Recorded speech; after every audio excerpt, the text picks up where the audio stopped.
OVNI, phénomènes inexpliqués, témoignages, lumières étranges ou observations, zone parallèle, un lien avec l'inconnu.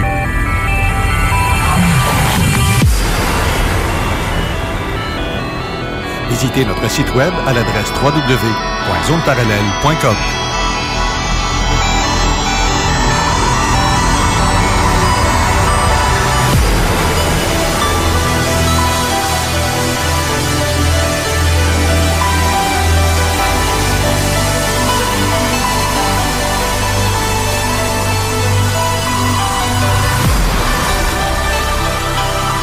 Voici Carole Lauzé. Bon samedi à vous tous et toutes et bienvenue dans la zone parallèle.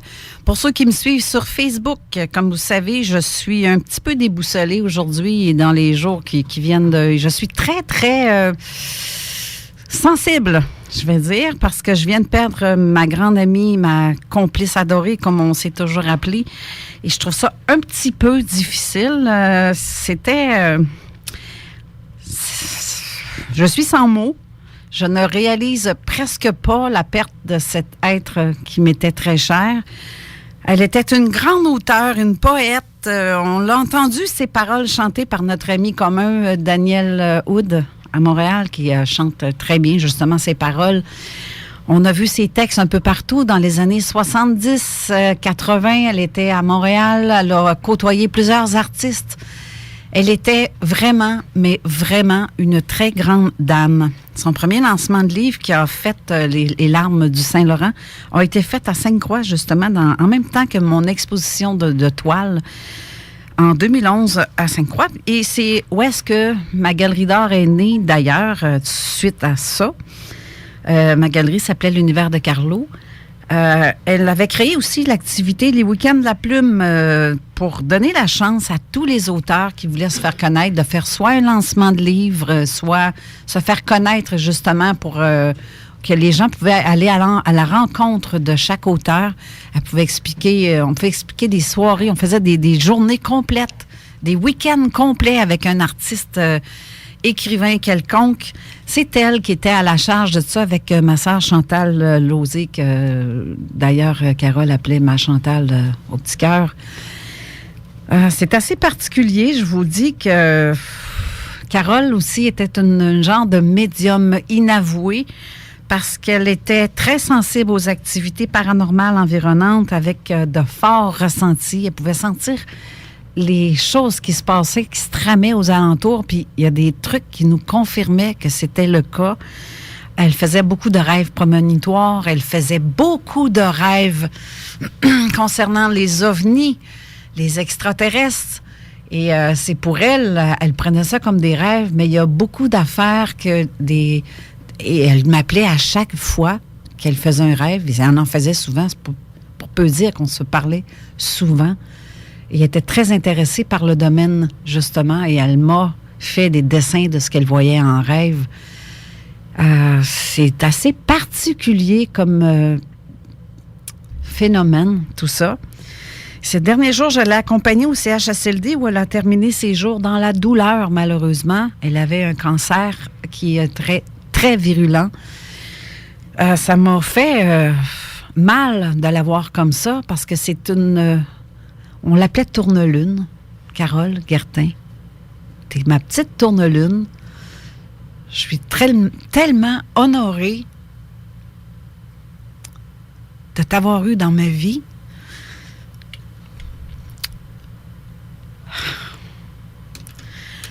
Bref, ma fille et moi, nous l'avons vue entre les deux dimensions ce mercredi qu'on vient de passer. Elle voyageait d'une dimension à l'autre. Elle nous racontait ce qu'elle voyait au moment présent. Elle revenait à elle. Elle nous parlait comme du passé. Après ça, elle repartait. Elle nous racontait des affaires qu'elle faisait, qu'elle vivait, les rêves, les cauchemars qu'elle vivait. Elle se retrouvait dans les années 30, 40, comme elle nous racontait. En tournant à gauche, elle se tournait à droite et elle revenait à nous. C'est assez particulier aussi comme phénomène de ce qu'elle nous racontait. Pour plusieurs, c'est de la fantaisie de raconter tout ça. Mais moi, j'y crois, comme plusieurs vont y croire. Jeudi, en fin d'après-midi, elle avait dégradé très rapidement. Et dans ces derniers moments de lucidité, ces dernières paroles ont été pour moi un cadeau immense parce qu'elle partait, elle revenait, mais quand elle revenait, c'était incompréhensible ce qu'elle disait. On avait de la difficulté à comprendre ses paroles, mais elle m'a dit clairement, en me regardant dans les yeux pour un bref moment de 2 à 3 secondes, elle m'a dit « Je t'aime aussi ». Et elle est repartie. Je suis très émue en ce moment. Je suis désolée, je pense que les gens comprendront. Bref, je suis repartie avec une très mauvaise sensation, un mauvais pressentiment. Puis je m'étais dit que je pense qu'elle ne t'offre pas 3 jours.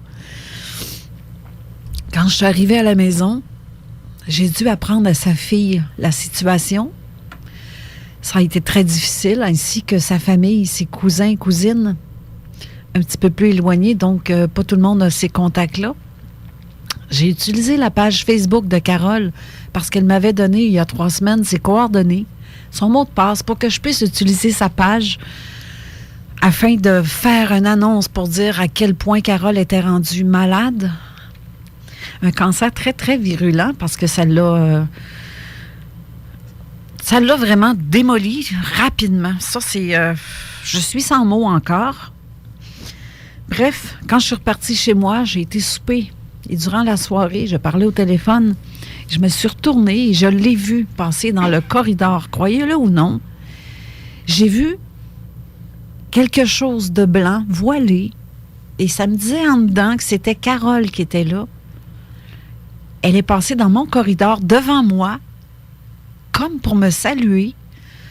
Il était 8h25 à ce moment-là.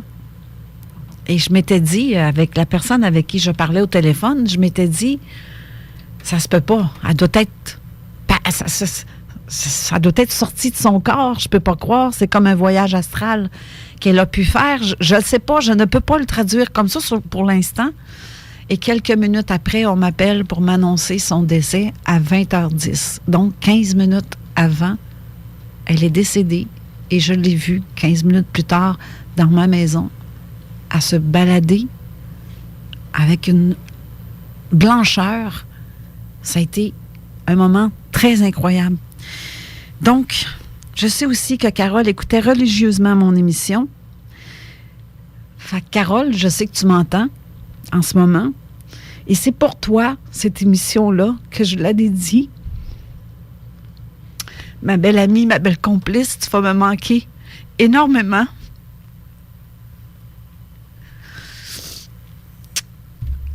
Donc, Jean-François, je vais te laisser la parole parce que j'ai un petit peu de difficulté à continuer. J'aimerais que tu annonces les invités qu'on a aujourd'hui, s'il te plaît. Alors, donc, bonjour à tous les auditeurs. Merci, Carole, pour ce très, très beau témoignage. Et on n'a jamais de mots quand ce genre de choses-là arrive. Et aujourd'hui, on va avoir une émission qui est très,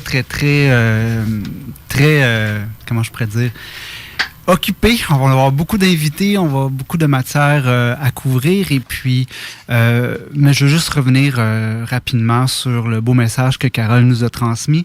Et dans tout ce qu'on vit, que ce soit sur un décès, que ce soit un accident ou quoi que ce soit, c'est toujours les bons moments qu'on vit avec les personnes. Et une fois que ces gens-là quittent, c'est ces moments-là qui vont prendre, comment je pourrais dire, qui va prendre vie. C'est les mémoires qu'on va avoir de ces gens-là par la suite.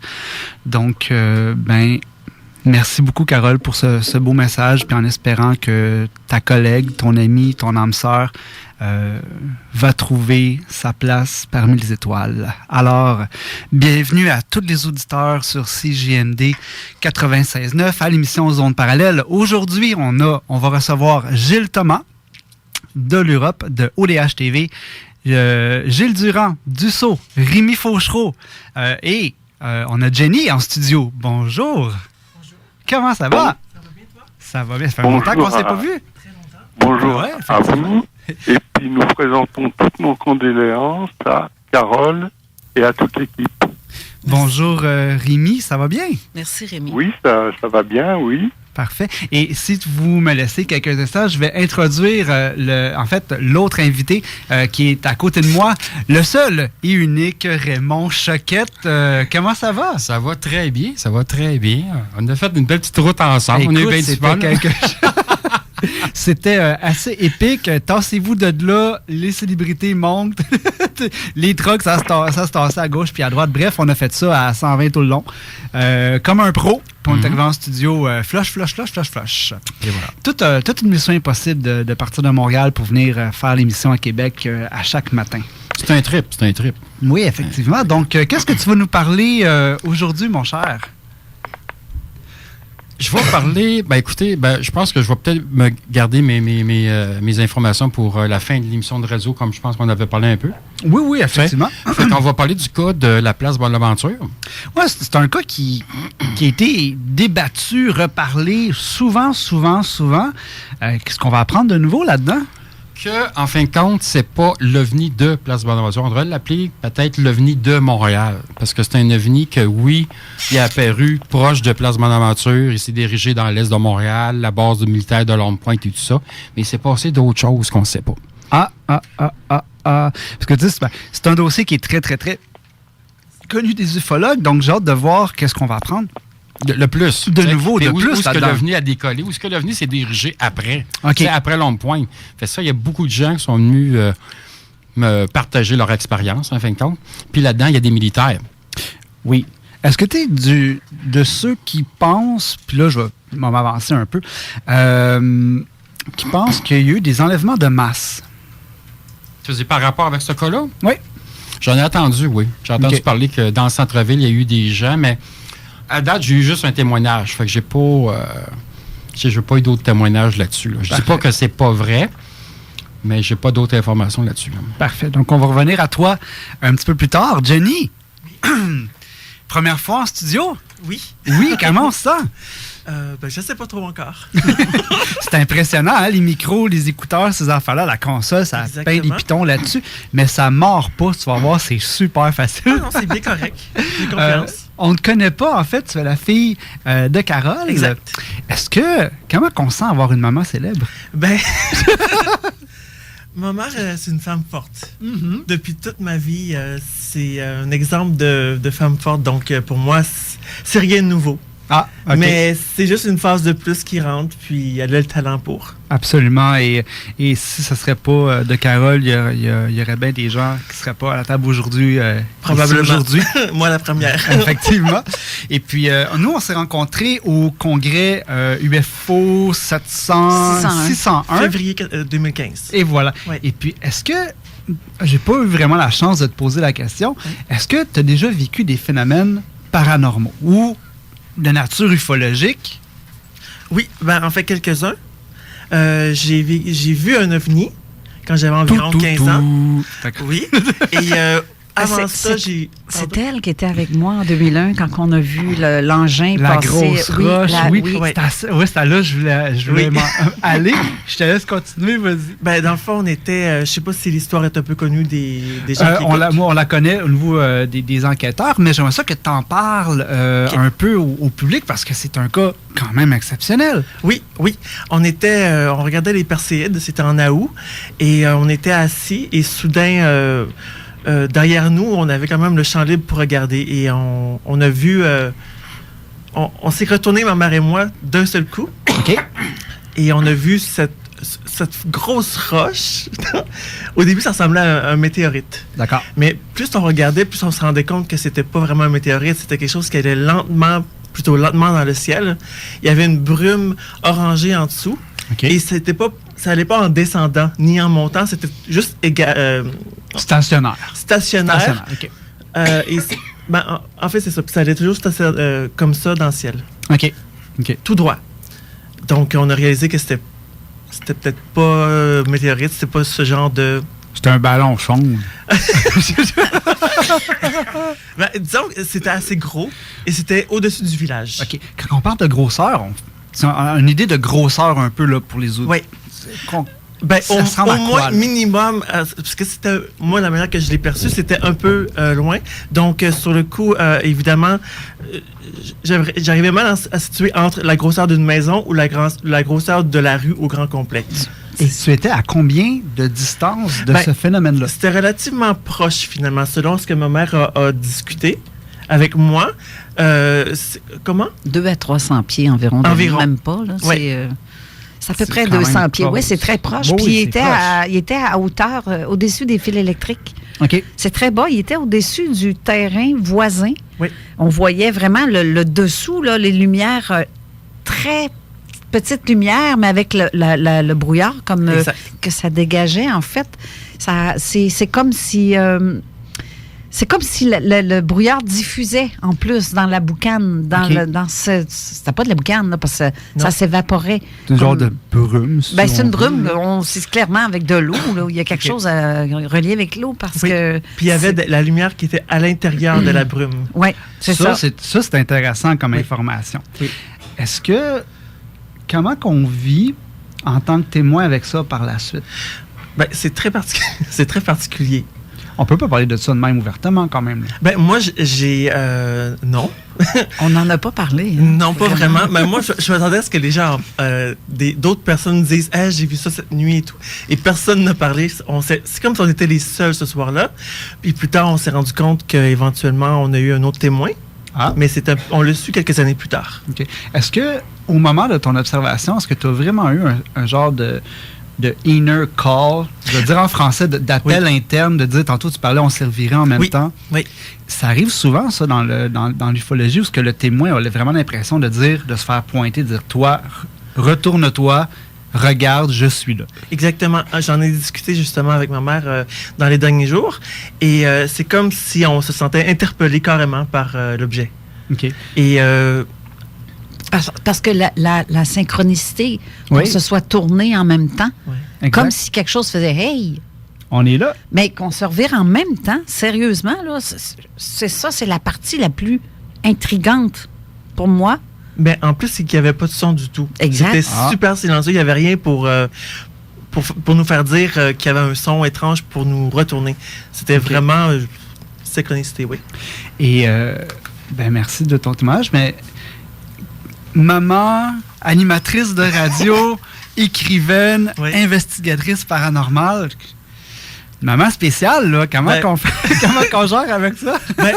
Pour moi, c'est juste normal.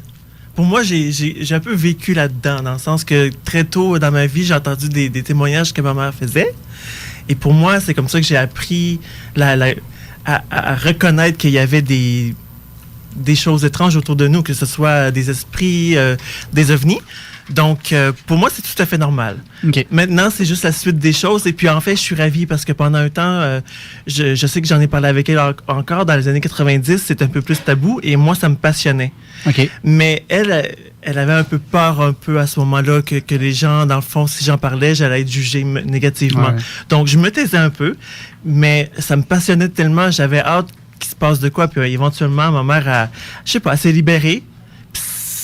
Ça a donné ce qu'on a maintenant aujourd'hui. Dieu merci. Oui, exactement, parce que j'en suis très reconnaissante. Mais c'est vrai que les premiers pas dans l'ufologie, c'est quand même assez très tabou. Moi-même, j'ai perdu un ami qui m'a dit tout complètement déraillé. Puis il y a toujours la question de pourquoi tu perds du temps sur le terrain à chercher des affaires qui n'existent pas. Puis il y a tout l'aspect aussi c'est tabou. Là, je veux dire, tu rentres ça dans une joke dans le party de Noël, ça fait rire tout le monde, mais dans une conversation entre deux meetings, peut-être un peu moins. Oui, j'ai connu un temps où les gens étaient jugés un peu comme s'il y avait une maladie mentale derrière ça. Là. Ouais. Et il n'y en a pas de maladie mentale par rapport à ça. T'sais, je veux dire, on reconnaît qu'il y a des gens qui ont des comportements de consommation, qui ont des psychoses, c'est normal, mais le profil d'un témoin en tant que tel ne présente aucunement les mêmes choses. Donc, on est loin de la maladie mentale. Exactement, oui. En fait, ceux que j'ai entendu parler jusqu'à présent, c'est tous des cas qui sont assez fiables. Oui.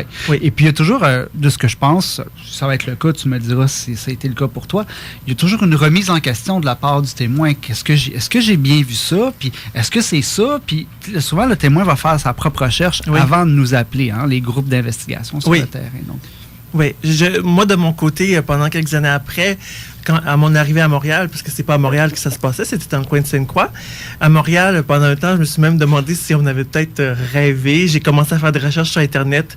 Exemple, boule ou roche dans le ciel, brillante, orange. Mhm. J'ai fait des recherches, j'en ai pas trouvé vraiment. Donc, puis éventuellement, comme que j'ai dit, on a eu notre autre témoin dans le même village qu'il avait vu. Donc, c'est sûr qu'à rendu là, ça confirme. C'est ça, ça Donc, vient appuyer le témoignage initial. Exact. Parfait. Exact. Et on s'en va où avec ça? Est-ce que tu as un intérêt de suivre les traces de ta mère? Est-ce que toi-même, tu veux commencer peut-être l'investigation? Qu'est-ce qui va s'offrir à toi pour les prochaines années? Moi, je pense que j'ai un intérêt grandissant là-dedans. Okay. Je n'ai jamais perdu. C'est là depuis que je suis toute jeune, depuis que j'ai vécu mes premiers trucs un peu spéciaux. Tout m'intéresse. Et j'aimerais être en mesure éventuellement, si ça vient, de pouvoir participer. Oui.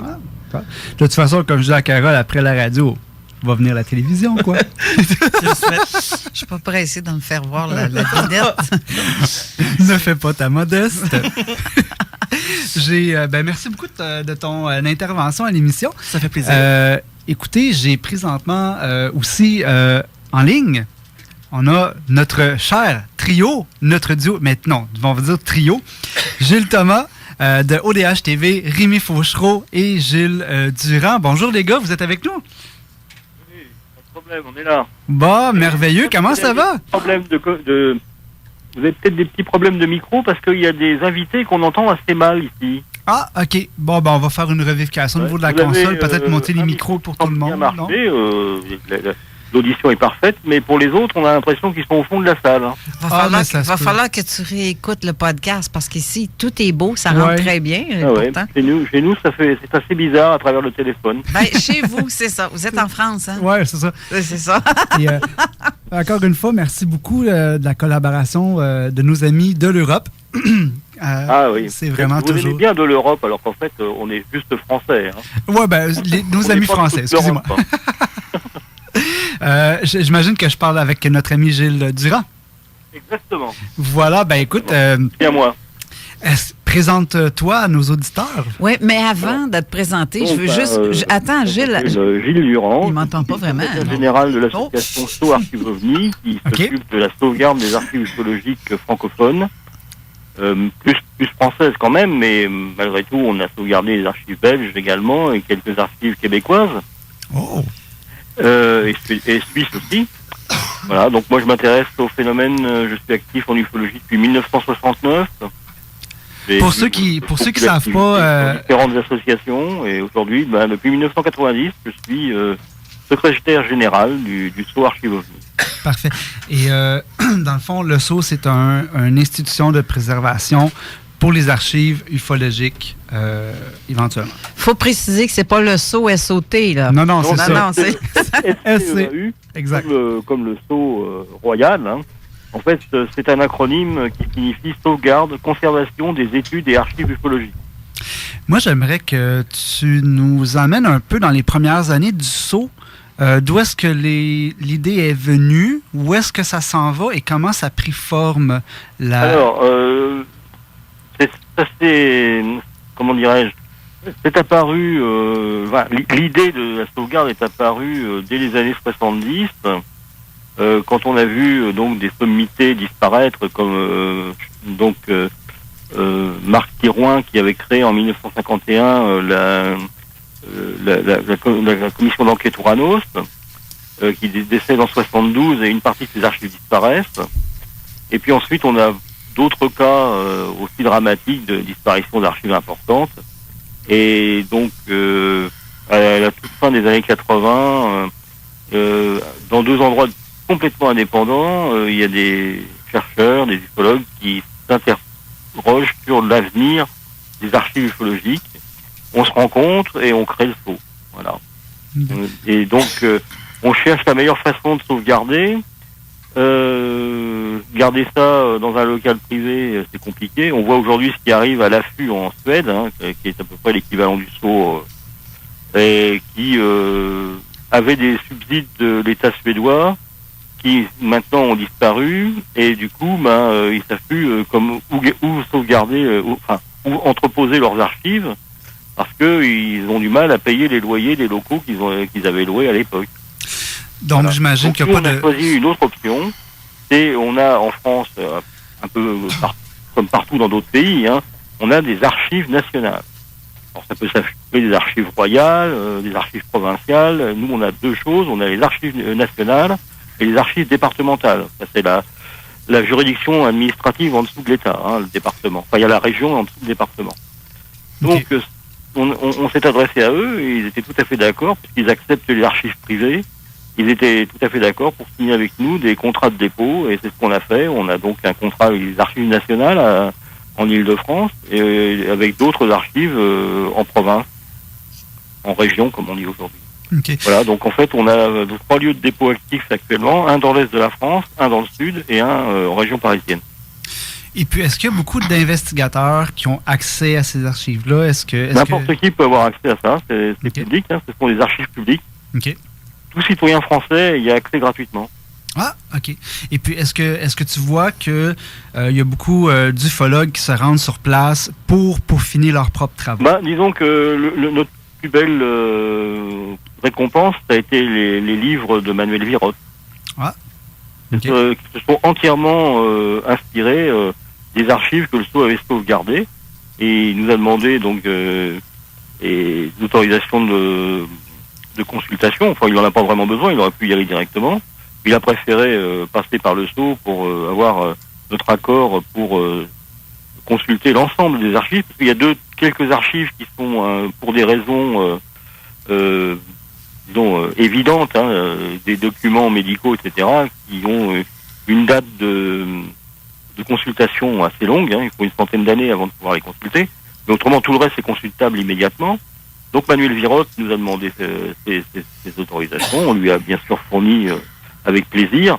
Et après plusieurs années, il en a sorti 2 livres qui sont parus donc il y a 2 ans. OK. Oui. Et il a été invité l'année dernière donc au congrès du Garpan. Oui, effectivement. Et c'est grâce aux archives, en grande partie aux archives que le SO a sauvegardées, qu'il a pu faire ses livres. D'ailleurs, on est remercié dans les remerciements en fin de livre. Thierry Rocher, moi-même et toute l'équipe du SO sont remerciés. Sommes remerciés, pardon. Moi, on a beaucoup essayé ici au Québec de préserver les archives ufologiques ici au Québec. Il y avait déjà eu une tentative de ce projet-là. Mais c'est quoi les plus gros problématiques, si on veut, là, pour rassembler tout le monde ensemble, pour mettre ce projet-là sur... Ça, c'est un vrai problème, hein, parce que le SO... Parce qu'on en a besoin. Une frange de l'ufologie. Pardon? Donc, oui, le SO est mal vu par toute une frange de l'ufologie française. Mais ça, je pense que c'est tout le monde. La seconde que tu fais de l'ufologie... C'est pas juste en Europe. Non, c'est vraiment partout. On passe ça pour des barjots. Et moi, je trouve ça... Nous, on passe pas pour des barjots, mais on passe pour des agents de l'État. Un autre, oui, je l'ai entendu, celle-là aussi. Ça a commencé dès 1991, où un ufologue de renom, qui est aujourd'hui d'ailleurs comment dirais-je, le doyen de l'ufologie française, l'un des doyens de l'ufologie française, cette personne a mis en garde les ufologues qu'il ne fallait absolument pas céder ces archives au SO, parce que c'était pour les mettre sous le boisseau, pour les détourner et ne plus en permettre l'accès. C'est horrible. Ça fait le contraire, bien sûr. C'est horrible. Il a fallu qu'on ait un droit de réponse pour essayer de défendre notre point de vue. Mais régulièrement, depuis 1990, le SO est le sujet d'attaque d'un certain nombre d'ufologues sur des forums, sur des sites, etc. On a des gens qui nous défendent bien, heureusement, mais on a aussi des gens qui ont des personnes qui ont une dent très aiguisée contre nous.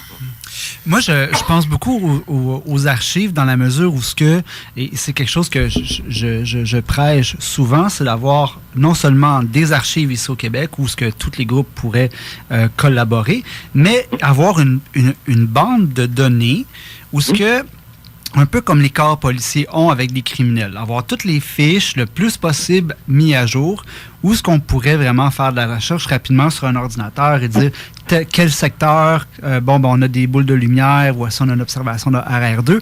Est-ce que c'est une tangente que le SO aimerait prendre éventuellement? Alors, donc, des bases de données, on en a, des banques de données, on en a. On travaille avec l'AFU, avec Isaac Coy, justement, pour mettre en ligne, et actuellement, les revues ufologiques francophones. D'ailleurs, la collection complète du Faux Québec a été mise en ligne, en partie grâce au SO et à l'AFU. Très bien. Vous pouvez les consulter et les télécharger gratuitement. Et puis... Voilà, si vous n'avez pas les liens, on peut vous les fournir. Mais vous les trouverez sur le site de l'AFU. Ouais. Les liens sont visibles, bien sûr. Parfait. Donc, qu'est-ce qui serait amélioré éventuellement dans l'ufologie, de la francophonie, éventuellement? Là? Tout ce qui est pour les archives, ces choses-là. Quel travail reste-t-il à abattre pour les prochaines années? Oula! Là, c'est monumental, parce que ce qu'il y a, c'est que on ne connaît pas tout. On connaît pas tout. Donc le SO a des bases de données, entre autres, il y a une base de données répertoire où il y a 7000 noms qui sont répertoriés actuellement. Hein. Des gens qui ont été actifs en ufologie à des périodes différentes et selon un degré différent, bien sûr.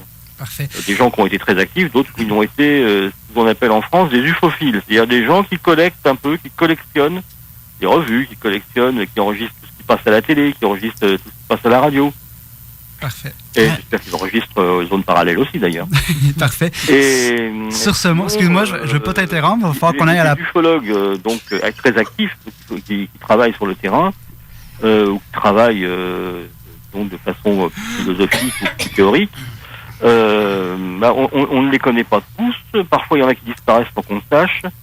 Ou alors, il y a des gens dont on n'avait jamais entendu parler et qui viennent frapper à la porte du SO en disant on a une bibliothèque de 300 bouquins dont les 3/4 sont en langue anglaise. Est-ce que ça vous intéresse? Wow. Cette personne est venue, nous a envoyé un courrier, on ne l'avait jamais entendu parler d'elle. Oui. Parfait. Écoute, garde ton idée de 30 secondes. Nous, on doit aller à la pause, donc on va continuer à parler de ça tout de suite en revenant de la pause. Restez avec nous à Zone Parallèle. De belles publicités, c'est ça? Exactement. Exactement. Oh là là, je les adore. On vous revient tout de suite.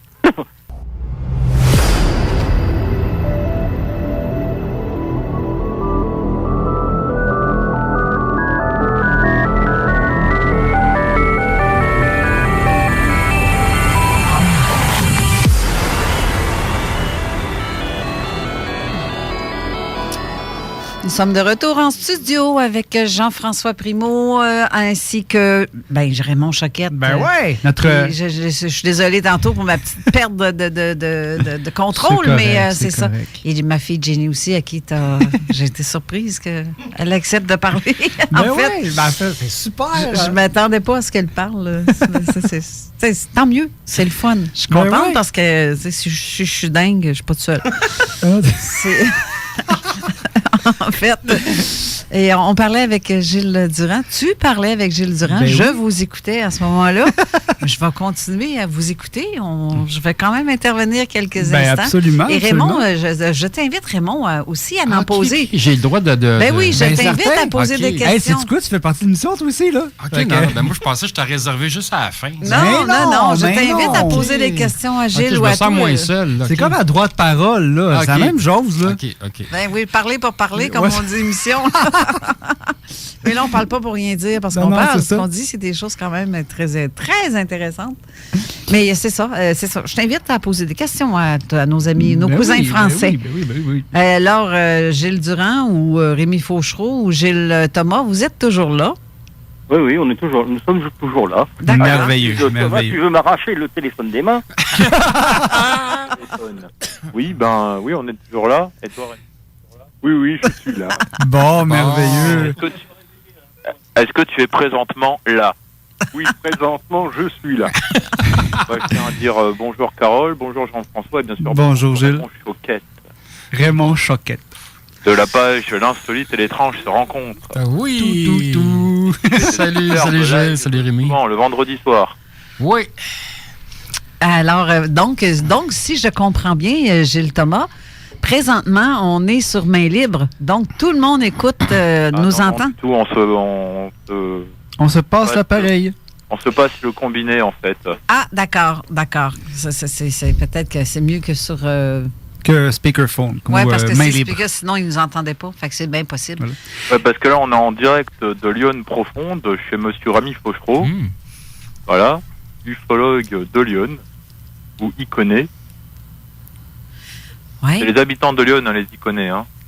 Oui, mais c'est vrai que, comme Alain vient de me faire prendre une petite note, tu as fait quasiment 12 heures de train pour te rendre là-bas aujourd'hui, hein, pour être à l'émission avec nous. 11 à 12 heures de train. Ah non, c'est 5 heures. Enfin, 5 heures pour monter à Paris. Ah, c'est vrai, vous avez le train rapide, vous autres.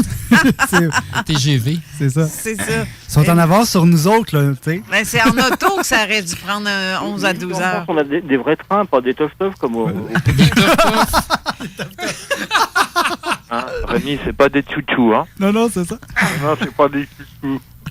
Ceci m'emmène éventuellement à parler avec Gilles Thomas. Gilles, qui en fait, je peux me dire que c'est un peu mon patron, car les gens savent que je... Bon, une façon de parler, mais les gens savent que je fais des reportages pour ODH TV, donc OVNI. Une belle dans collaboration. l'histoire. Oui, effectivement. Ça fait déjà quelques temps que je suis avec toi, Gilles. Est-ce que tu pourrais nous parler de ODH TV? Où est-ce que c'est né?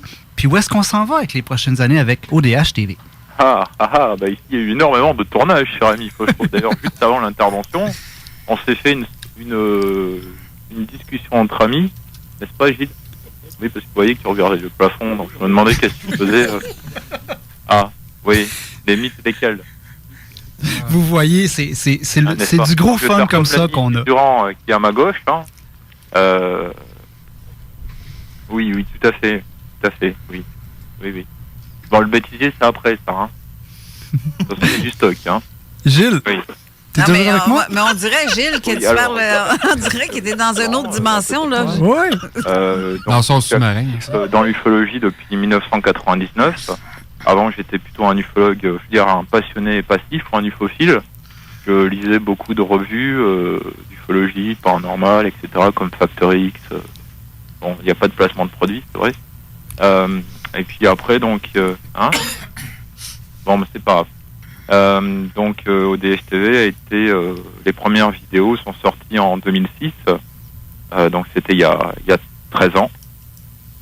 Et donc, en fait, ODH TV, ce sont des émissions sur YouTube. Avant, c'était sur Google Vidéo. Après, ça allait sur Dailymotion, sur Watt TV. Bon, ça a disparu, cette plateforme. Et sur YouTube. Et donc, ce sont des émissions d'information sur le phénomène OVNI, sur les méprises aussi, donc les OVI, des objets volants identifiés. Il y a aussi des émissions, donc comme j'ai dit, il y a le JT OVNI en France, qui est l'émission la plus vue à l'heure actuelle sur YouTube, qui sont donc l'actualité OVNI en France, où d'ailleurs Rémi Fauchereau, à ma droite, Rémi, bye. Allô? Oui, nous sommes tous là. Non, tu parles pas tout seul. Des fois, on se demande si tu parles seul, là, mais... C'est ça. Donc, Rémi, lui, il s'occupe de la rubrique l'astuce du veilleur ou de l'enquêteur, qui consiste à présenter un objet pour les veillers, comme le scanner d'avion, le compteur Gégère, etc. Il y a aussi des dossiers d'études par département. Donc ici, cette année, ce sera OVNI dans Lyon numéro 9. Hein, n'est-ce pas, Rémi? Boycott les autres départements, toi. Ouais. Si je peux après, il y a aussi l'émission Matin OVNI qui, à l'heure actuelle, est un peu co-animée avec Jean-François Primo, qui s'occupe de nombreuses rubriques dans cette émission. Et après, il va avoir... bien sûr, les mémoires de l'ufologie française ou francophone, comme disait Durand dernièrement, au cours d'une vidéo, qui, là, en partenariat avec l'association DUSO, consiste à aller interviewer tous les gens qui font de l'ufologie, de courte ou de longue durée. Surtout les anciens aussi, comme l'année dernière nous a quitté la doyenne de l'ufologie qui était Francine Fleuret. Et donc voilà, j'interviewe. Comme là, jusqu'à présent, chez Rémi, même chez Rémi c'était cette année, donc là présentement, j'ai continué l'interview de Gilles Durand, de Thierry Rocher et de Rémi. OK. Parfait. Et je sais qu'éventuellement, il y a aussi la partie astronomie présentée par notre collègue Eclipse du site Astropléiade, donc l'émission qui s'appelle Orbital News. Je sais qu'éventuellement, tu as travaillé beaucoup sur les grandes entrevues. On s'excuse un petit peu pour les auditeurs, hein, parce qu'il y a quand même un certain délai, peut-être. Donc, je ne sais pas si... je crois pas que c'est le délai. J'ai l'impression que c'est son téléphone. Pas peut-être. OK, bon, c'est pas grave. En fait, on sait que tu fais beaucoup de la vidéo. Tu travailles énormément à préserver tout ce qui est mémoire de l'ufologie. Ce qui m'emmène à te poser la question... en fait, tu as fait beaucoup d'entrevues avec quelques célébrités dans le domaine de l'ufologie, ce qu'on pourrait appeler des grandes entrevues. Une personne que tu aurais interviewée qui t'aurait vraiment captivé. Une personne, tu sais, la meilleure entrevue que tu as fait avec une personne de l'ufologie française, ça serait qui? Et pourquoi? Déjà, premièrement, je vais juste rebondir sur quelque chose que tu as dit. Toutes les entrevues sont importantes, toutes les entrevues sont intéressantes. Il n'y a pas quelqu'un qui est plus important qu'un autre. Il y a quelque chose qui... Oui, tout le monde a quelque chose à dire, comme dit Durand à l'instant. Il y a quelque chose qui manque en ufologie, c'est être humble et modeste. C'est vrai ça. Et bon, si j'aurais quelqu'un, moi je pense que c'est la doyenne de l'ufologie, Francine Fouéré. Les enregistremment, les tournages chez elle à Paris, c'était toujours très émouvant. Ouais. Est-ce qu'une entrevue qui t'a emmené au bord des larmes, qui t'a vraiment émotionnellement subjugué? C'est Francine Fouéré. OK. En fait, Francine était une Attends, je te passe Gilles Durand, il a envie de parler là. D'accord. Non, faut dire que c'est vrai que quand Gilles est arrivé pour enregistrer Francine Fouéré, elle était déjà en fin de vie. Elle ne savait pas bien sûr à ce moment-là, parce qu'elle avait. Mais Francine était une sommité en fait en Europe. Elle est une sommité en France, oui. Enfin, même partout dans le monde. Hein, la revue Phénomènes Spatiaux qu'éditait le GEPA à l'époque où le GEPA était actif et où Francine et René Fouéré en étaient les chevilles ouvrières, c'était une revue qui était de renommée mondiale. Il y avait des revues américaines qui étaient de renommée mondiale, mais une des revues non anglophones de renommée mondiale, c'était Phénomènes Spatiaux du GEPA. Okay. Donc en fait, déjà, Francine, quand il est venu l'interviewer, Gilles, elle a refusé la vidéo parce que elle se trouvait trop affaiblie physiquement pour accepter d'être filmée. Donc en fait, tous les enregistrements ont été faits audio uniquement, avec des photos, mais audio. Donc je comprends, parce que moi j'ai connu Francine Fouéré dès les années 70, parce que j'ai été membre du GEPA à partir de 1973. Et c'était des gens chaleureux, intelligents, qui avaient des tas de qualités, qui savaient faire passer leur intérêt pour le phénomène OVNI. Ils ont toujours appelé les soucoupes volantes. Ils n'ont jamais parlé d'OVNI, mais toujours de soucoupes volantes. C'était voilà. Et ces gens étaient merveilleux, quoi. Ils ont fait partie des gens qui m'ont mis le pied à l'étrier. Donc en ufologie active. Voilà. J'ai été longtemps, jusqu'à la disparition de l'association, j'ai été membre du GEPA. Wow. C'est toujours ma vieille carte du GEPA, avec ma vieille signature qui existe plus. Voilà, mais Francine, c'était quelqu'un d'extraordinaire. On a eu la chance, si on veut, on va dire la chance, avec Gilles, d'aller la voir alors qu'elle était vraiment en fin de vie à l'hôpital. Ça, c'était hyper émouvant, parce qu'on ne sait pas si elle nous a reconnus ou pas reconnus. Elle avait plus de 90 ans. Hein.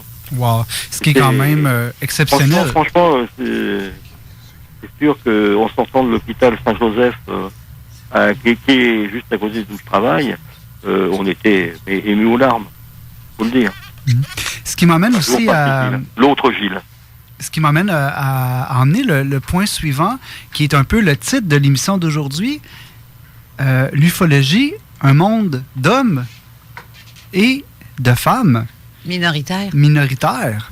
Est-ce que, je ne sais pas, en France, s'il y a autant de femmes que d'hommes qui fait de l'ufologie active. Nous, ici, au Québec, il est clair que l'homme est prédominant dans ce domaine-là, malgré qu'il y a quelques femmes, mais qui ont un mouche de caractère de cochon avec... fait que... À qui tu parles? Pourquoi qu'il me pointe, lui? Parce que Carole a une tête. Ben oui. C'est une fille qui a beaucoup de caractère. Pour Pamela de la chaîne YouTube Zone Normale. Hein. Oui, effectivement. Ah, mais elle n'est pas enquêtrice. Alors. Elle n'est pas enquêtrice, Pamela, là. Donc moi ce que je peux dire, je reprends, hein, c'est encore Gilles Durand là. Oui, ça a toujours été il y a toujours un déficit de la gente féminine en ufologie, même s'il y a des groupes qui avaient quand même, je dirais 30% de femmes parmi leurs actifs. Je pense entre autres aux Cercle-Vosgiens Lumière dans la nuit et aux Cnégus, qui ont eu pas mal de femmes actives et de grande qualité. Par ailleurs, on se rend compte aujourd'hui dans les conférences comme OVNI Paris ou comme les repas ufologiques où il y a quand même une grande proportion de femmes. Est-ce que c'est parce que les femmes sont peut-être plus attirées vers l'aspect spirituel? Des écoutrices, si vous voulez, des gens qui écoutent, qui viennent voir, qui viennent écouter, des auditrices, excuse-moi, voilà, je cherchais un mot français autant que possible. Donc des auditrices plus que des actives, mais il n'empêche qu'il y a des actives. Mm-hmm. Mais on peut le dire, malheureusement, minoritairement. Okay. Et ça, c'est vrai que c'est assez incompréhensible. Alors que, par exemple, dans le paranormal, il y a beaucoup plus de femmes. Oh oui, de femmes avec de la flamme. Il y a beaucoup plus de femmes qu'en ufologie. Parfait. Voilà. Est-ce que ça serait dû à quoi? C'est-tu parce que les filles ont peut-être un côté plus spirituel plutôt que plus mécanique? Tu sais, morceaux, moteurs, recherche, terrain... Peux-tu te répondre, moi? Vas-y, réponds-moi donc, Carole. Je peux pas. Non, c'est ça. On pas le seul. Dans le sens mécanique, je sais pas, franchement, j'ai vraiment pas de... Je n'ai pas vraiment... La réponse? Je sais pas d'où ça provient. Ben regarde, je vais répondre, moi, parce que je pense que je suis comme concernée un peu, là. Arrête donc. Juste un petit brin. Juste un petit brin qu'on... C'est ça. Des femmes, c'est parce qu'on a beaucoup... Tu sais, quand on dit qu'on a l'instinct maternel, là... Ouais. Avez-vous ça, vous autres, l'instinct paternel? Pas vraiment. Ben, nous autres, on a l'instinct du moteur. Les femmes, mais les femmes ont beaucoup d'instinct, beaucoup plus... on est plus... Nous autres, les gars, on était peut-être un peu plus cartésiens. Oui, on est un peu plus développés, les femmes, le côté ressenti, sensitif ou vrai, des choses comme ça. C'est pour ça qu'on en voit beaucoup dans le monde du paranormal, la recherche de fantômes, des choses comme ça. Mais c'est vrai que les hommes, vous êtes plus cartésiens. Cartésiens, terre à terre, moteur, exact. métal. Comme a dit Gilles tout à l'heure, oui, et aussi dans l'urbex. Pardon? Dans l'urbex. Dans l'urbex. Ouais. Qu'est-ce que ça veut dire? Excuse-moi, je ne crois pas comprendre le mot. Ah, Gilles. Non, c'est à toi. Mais... Ouais, on en a pas. Moi, pendant ce temps-là, je vais envoyer la demande à aux gens qui nous écoutent. Qu'est-ce que vous pensez? Est-ce que l'ufologie... Est-ce que l'ufologie est un domaine plus d'hommes ou de femmes? Est-ce que les femmes devraient prendre plus de place en ufologie active québécoise? On attend vos réponses. Carole, si tu pourrais nous donner l'information peut-être sur la page, nous répondre sur la page? Soit sur la page Facebook ou sous le poster. Tantôt, Chantal a posé la question, qu'est-ce que ça veut dire ODH? C'est histoire. Ah oui. ODH. H, hein, n'est-ce pas, Carole? Oui, H. Et non ODH. Parce que ça fait comme F. Ça veut dire OVNI dans l'histoire. C'est ça. Ou OVNI ou ANI dans l'histoire. C'est ça. Parfait. Et voilà, ça a répondu. Par contre, si vous me le permettez, pour en venir à Francine Forêt, il faut quand même, comme ça Rémi va parler, parce que là, il s'embête un peu, en fait. Non, ça s'embête pas. Il faut quand même préciser que son dernier livre, le 5e, donc, Les dossiers OVNI dans Lyon, est dédicacé à Francine Forêt. N'est-ce pas, Rémi? OK, bien ça, on va en parler tantôt parce que je veux avoir une bonne discussion avec Rémi là-dessus. Mais je sais que Jenny avait une question, je crois, pour Gilles. Ça se peut-tu pour Gilles Durand? En général. En général? Oui. Ben, premièrement, j'aurais un commentaire à faire sur la question que Jean-François a posée. Moi, selon moi, les femmes et les hommes se complètent. Les hommes ont des forces, les femmes ont d'autres forces et ça se complète dans les enquêtes, dans leur combinaison. Mais moi, la question que j'avais, c'était c'est qui là ou les femmes qui sont arrivées les premières en ufologie et quand? Ah, bonne question. Peut-être que Gilles, tu pourrais nous éclairer là-dessus. C'est pour moi la question? Pour les deux Gilles. Gilles Durand et Gilles Thomas. Je pense que c'est difficile à dire. Parce que les premières traces de recherche ufologique sont, entre autres en France, un peu floues. Je vais dire que parmi les premiers chercheurs, entre autres aux États-Unis, on a un couple, le couple Lorenzen. OK. Hein? Donc là, il n'y a pas de problème. C'était équitable. Hein? Il y avait Coral et son mari, et voilà. Mais depuis quand? Mais je sais pas, effectivement, c'est difficile de comprendre pourquoi, à un moment donné, les hommes sont devenus prédominants en ufologie. Est-ce que c'est pas simplement parce que, à un moment donné, jusque dans les années 60, l'homme était prédominant dans la société? Ben oui, toi. C'est un très bon point. Ben oui, toi. Oui. La femme n'était pas grand-chose, pas grand-place. Ben, c'est en quelle année que les femmes ici au Québec ont eu le droit de vote? Je pense que c'était dans les années 50 ou 60, je m'en souviens pas. Fin des années pas 50. mal non plus dans le genre. Les femmes ont eu le droit ont eu le droit de vote en 1946 en France. Ah, bon, on est proche, on suit un peu quand même. Voilà, donc, alors qu'il y a des pays où les femmes ont eu le droit de vote dès le début du XXe siècle. J'ai bien vérifié, c'est en 1940 pour 1940. les femmes au Québec. Ah, bon. Pour le Québec, OK. Oui. Ouais. Donc, on voit que graduellement, les femmes ont pris leur place ici au Québec. Et c'est drôle, tantôt, pour venir sur l'aspect investigation de la chose, même les intervenants, les policiers, les investigateurs vont souvent travailler hommes et femmes ensemble, les ambulanciers, hommes et femmes. Quand il y a une intervention qui nécessite peut-être une intervention plus délicate par rapport à une jeune fille ou une femme, à ce moment-là, c'est le partenaire femelle, ou c'était très, très, très pas bien dit, ça. Mon Dieu, je suis fatigué. C'est l'intervenante féminine, qui va venir prendre l'intervention en charge. Puis moi, je trouve que c'est une bonne chose, parce que quand on parle d'ufologie, on parle d'enlèvement, et forcément, peut-être qu'on va travailler avec un témoin qui a vécu un traumatisme, et c'est sûr que si c'est une fille, je crois que ce serait plus sage d'avoir un intervenante qui pourrait travailler avec la témoin plutôt que un homme. Ben, parce qu'on est plus sensible un peu et on est plus à l'écoute, je dirais, de... Ben, côté... il y a de l'empathie. Je dis pas que les hommes ne sont pas empathiques, parce qu'il y en a beaucoup d'hommes qui sont empathiques. Oui. Mais on a ce besoin-là. Mais en fait aussi, c'est quelqu'un qui a du vécu est encore plus facile de comprendre la personne, le témoin. Mm-hmm. Que ça soit ufologique ou paranormal, fantomatique, peu importe. Tant que tu n'as pas de vécu, tu peux pas comprendre et te mettre à la place de celui que tu interviews. Effectivement, en fait. Effectivement. C'est vrai. Mais Raymond, je te trouve très silencieux. Oui, trop, là. Ben moi, j'ai ma grippe de martien, hein, fait que j'ai mal de gorge, mais je vous écoutais, tout ça. Ça, c'est vrai, ça, d'habitude, Raymond, t'es plus bavard, hein. Oui, c'est vrai, mais ça. c'est ça. Non, mais c'est votre émission. Fred québécois, là. Oui, c'est ça, mais c'est votre émission. Je vous laisse parler, tout ça. J'ai pas de questions. Mais qu'est-ce que t'en penses, toi? Il y a pas assez de filles dans l'ufologie? Oui, bien sûrement, on va en parler. On s'en est parlé un petit peu de JF dans l'auto tout à l'heure. Mm-hmm. Moi, je produis des conférences au Québec, OK? Qu'est-ce que j'ai remarqué? Je vais arranger mon micro, là, comme ça. Qu'est-ce que j'ai remarqué dans mes conférences que je produis? Quand je fais une conférence, disons, sur le sujet ufologie, OK? Là, il y a beaucoup d'hommes et de femmes de tout âge qui vont venir, OK? Si je fais une conférence sur le côté spirituel, comment contacter son ange gardien, là, j'ai beaucoup de femmes qui vont venir. Moins d'hommes. Ouais. Ça revient à ce que je disais, le côté plus spirituel. Oui, c'est ça. Fait que spirituel, tu sais, comme je disais... As-tu une passion d'amour As-tu une petite passion d'amour pour tomber en amour avec un petit homme sur Facebook? Un élixir. Oh, quelle roche qu'on prend pour attirer quelqu'un? On ne dit pas des roches. C'est épouvantable. C'est des pierres. Je le sais. Une roche est sur le bord du chemin. Là, je te taquine, lance-moi pas des roches. Comment je fais pour recharger ma garnotte? Le menhir, là, tu sais. Je vais ajouter quelque chose. Oui.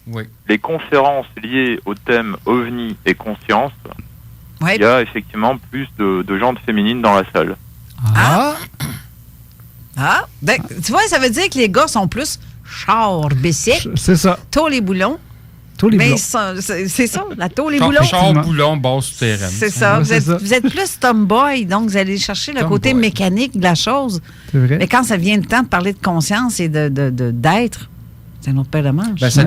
dépend des gens. Là, tu sais, là. Mais tu le vois physiquement, Oui, oui, régulièrement dans tes oui. conférences, Oui, tu oui. vois qu'il y a plus. Oui, puis il y a aussi la mentalité des villes. Montréal, c'est quelque chose. Si on fait une conférence à Québec, la mentalité est très Ah différente. oui, aussi. oui, c'est vrai. C'est vrai qu'on est plus sauvage à Montréal. Ça, c'est Je dirais pas ça définitivement. comme ça. Je dirais pas Ah ça non, comme ça. Je dirais non, on peut-être est plus des- gentil. Là, mais- Non, mais c'est parce que on dit que Québec est une petite municipalité à côté de Montréal. Non, c'est une petite ville, mais c'est vrai que plus qu'un lieu, un patelin plus petit, plus les gens se parlent. Tandis que, fais juste comparer à moi qui viens de la campagne, là, je m'en vais en ville, puis je dirais bonjour à quelqu'un, il changerait de trottoir parce qu'il n'y aura pas. Oui, oui, Ah ouais, absolument. c'est- ben oui, oui, c'est non, sûr. c'est ça. Puis si j'irais faire ça à Montréal, et t'avoir, Non, on va savoir c'est- un coup non, de pelle. non, je sais ben, pas, c'est c'est- sûr, si tu dis bonjour à une femme à Montréal, t'es faite, elle va t'accuser de. Ah oui, absolument Tu de sais, tout. Là, Tu veux m'agresser, tu sais. c'est ça. Là, on va avoir des gens qui vont nous envoyer des bêtises sur Facebook. C'est Non. pas vrai, on est du monde. Non, non, Non, mais il y a des exceptions, tu sais. Ah c'est ouais. c'est non, bien mais subtil. c'est la réalité, pareil. En Ouais, quand campagne, tout le monde se connaît. Je vais Mais au bureau moi, je pense de poste, que je vais à c'est- l'épicerie, tout le monde se parle, tout le monde se dit bonjour. Mais si quelqu'un, par exemple, l'autre côté qui est plate, si quelqu'un dit qu'il a vu des ovnis ou des fantômes, et Simonac est la cible facile parce que Ouais. Ah tout le oui. monde le sait dans le village. Ben oui, après. c'est- Mais je pense qu'à Montréal, c'est une ville qui est stressante de nature. Donc, tu sais, quand on arrive à Québec, c'est tranquille. Les gens prennent le temps de vivre. On prend le temps de regarder le ciel. À Montréal, là, puis vous trouvez pas ça bizarre que, justement, l'OVNI de la place Bonaventure, il y a eu juste comme une cinquantaine de personnes qui ont vu l'OVNI? Tu sais, Ah, non, non, non, en non. vi- Non, non, ben, mais il je y a veux eu dire, plus que ça, de, là. de ce qu'il y a eu, mais je veux dire, Ouais. les gens marchent tout le temps la tête en bas à Montréal. On est tous sur nos téléphones, on est tous pressés, Je on joue entend des l'autobus. Ouais. Fait que, tu sais, les gens, les témoins dans la ville de Montréal vont peut-être être, tu sais, un cas va peut-être tomber peut-être un petit peu plus sous le radar parce que les gens focus, tandis que ici à Québec, les gens sont plus détendus, ils prennent Ouais. plus le temps de regarder le ciel, C'est- sont plus à l'aise, sont plus connectés sur la nature plutôt qu'à Montréal ou en banlieue. Je te dirais, il n'y a pas juste ça non plus, JF. Là. Quand, tu sais, mets-toi dans le pot de quelqu'un, je sais, même on est en 2019, c'est assez spécial. Tu sais, mets-toi dans le pot de quelqu'un, tu vois un ovni dans le centre-ville, ça bouge pas, tu vas avoir peur d'en parler. Le monde a encore Effectivement. peur de parler. C'est De, vrai. hey, j'ai vu un ovni, c'était gros, ça bougeait pas. Tu sais, ça bougeait un peu, là, mais tu sais, ça se promène, ça fait pas de bruit. Tabarnane, c'est quelque chose, là, tu sais. Effectivement, je suis pas contre. Hey, sur ces belles paroles, on doit retourner à la pause. Ah non! Ben à la oui. pause. Ben À la oui, pause. on doit aller à la pause, mais Oh non, retenons. pas la pause. Eh oui, eh oui. Ben, dites-le donc, tout chacun votre tour. La pause. La pause. C'est vrai, il y a des pauses tout le temps, cette radio. Ben oui, mais c'est ça, mais c'est grâce à des pauses qu'on a notre émission, Ben il oui. faut juste dire ça. Hein? Commandité par ODH. Il y a un bureau de réclamation. J'aurais une spécification aussi à faire. Ceux qui ont des questions aussi à faire par texto, vous pouvez le faire au 581-500-1196. Vous pouvez m'appeler parce qu'on est déjà au téléphone. Parce que la dernière fois, je l'ai essayé, la ligne a coupé puis j'ai perdu les intervenants. Oh Donc, non. ou sur la page Facebook avec le poster des invités d'aujourd'hui. C'est là que ça se passe pour les questions, sur la page de Zone Parallèle. Allez pas l'écrire sur ma page perso ou la page de des Insolites ou de Jean-François qui ont toutes partagé. Je les verrai pas, les questions.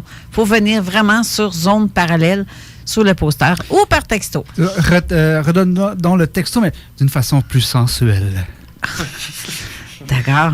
Vas-y. C'est au 581. C'est Jean-François qui a dit ça? Oui. Oui, c'est ça. 581-500-1196. Et là-dessus, on s'en va à la Oui, pause. c'est ça. À bientôt.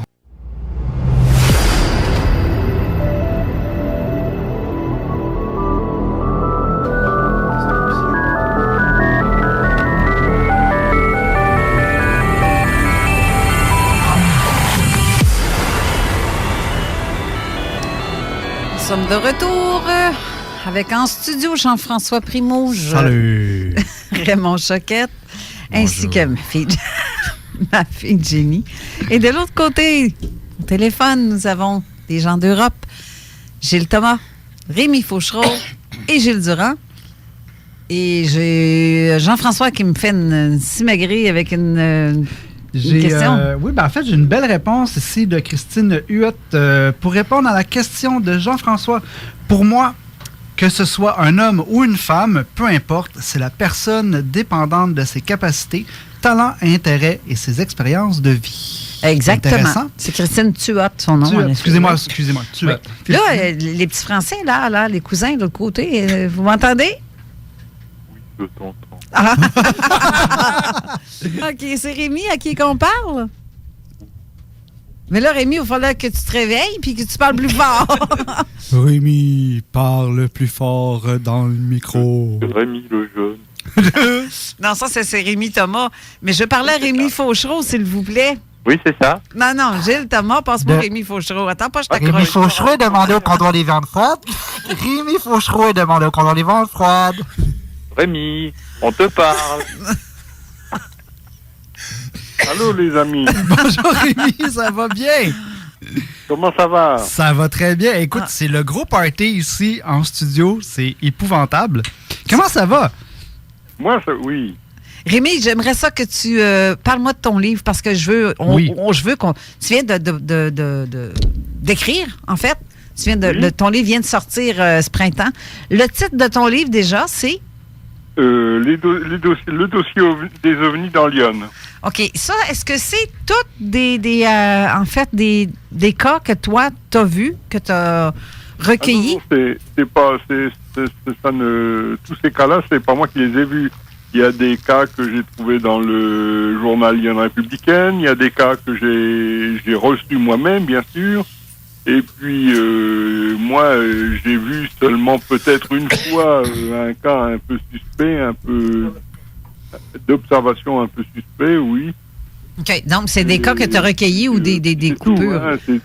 Tous les témoignages que j'ai reçus viennent d'autres personnes. OK. Tu as combien de cas dans ton livre qu'on raconte là-dedans? Alors, donc, dans mon livre, j'ai repris mon ancien livre qui précédait celui-ci, et il y avait 350 cas à peu près. Wow! Mais dont certains, on avait mis qu'ils étaient expliqués, mais il y en avait peut-être une dizaine qui avaient été expliqués, qui avaient été notés comme expliqués. Mais... J'en ai rajouté à peu près 88 qui étaient inédits. Oh. Donc, parmi les 88, 40 qui étaient anciens, avant les années 2014. Et entre les années 2014 jusqu'à maintenant, j'en ai 41 environ, un peu plus de 41 qui étaient aussi inédits. Et puis, est-ce que tu pourrais nous donner quelques cas typiques intéressants d'un point de vue investigation? J'entends rien. Tu disais? Oui, je disais, est-ce que tu pourrais nous donner un exemple de cas intéressant que tu as trouvé pendant tes recherches? Un cas qui est vraiment intéressant, est-ce que plus qu'un témoin, est-ce que de la matière à la recherche? Le plus marquant, je veux dire, moi aussi, plutôt, le plus intéressant. Celui qui fait comme, qui vient qui fait comme, oh, je veux en savoir plus là-dessus, moi. Parce que c'est particulier. Le plus intéressant, c'est celui que j'ai eu dernièrement depuis que j'ai fait ce nouveau livre. C'est celui d'une rencontre rapprochée, qu'on pourrait appeler comme ça. Hein. Bon, elle n'a pas été vraiment enquêtée complètement. De quel type? Parce que il y a des problèmes. La famille des témoins, disons, a été un peu, disons, avait des soucis de santé. OK. Mais on parle de rencontres rapprochées de quel type? Je voulais les rencontrer. Mais d'après ce qu'on m'en avait dit déjà dans un premier jet, c'est-à-dire que une personne aurait fait une rencontre du troisième type. Alors, c'était un agriculteur qui était sur un tracteur, qui labourait son champ, il était minuit, il avait les feux allumés, il avait le moteur de son tracteur allumé, tout était en marche. Quand il a vu en face de lui, venant de Brinon-sur-Armançon, c'est un peu à l'est. Taisez-vous! Qui était un peu à l'est. Les garçons, on reste tranquille. Au nord-est, à peu près du département. Et puis, cette lumière est venue en direction de ce monsieur qui était en train de labourer. Elle est passée au-dessus de son tracteur, donc elle a coupé les phares et le moteur. Hein, je ne sais pas à quoi c'est dû, peut-être des effets électromagnétiques. Et elle s'est posée un peu plus bas en contrebas, dans une prairie. C'est une masse de lumière, donc, qui est apparue comme ça. Et cette masse de lumière s'est transformée en soucoupe, vraiment la soucoupe traditionnelle qu'on connaissait par le passé. De cette soucoupe sont descendus 2 petits êtres qui semblaient faire des prélèvements dans le sol de quelque chose, soit des plantes, soit de la terre ou quelque chose comme ça. Et puis ils sont remontés dans la soucoupe entre guillemets.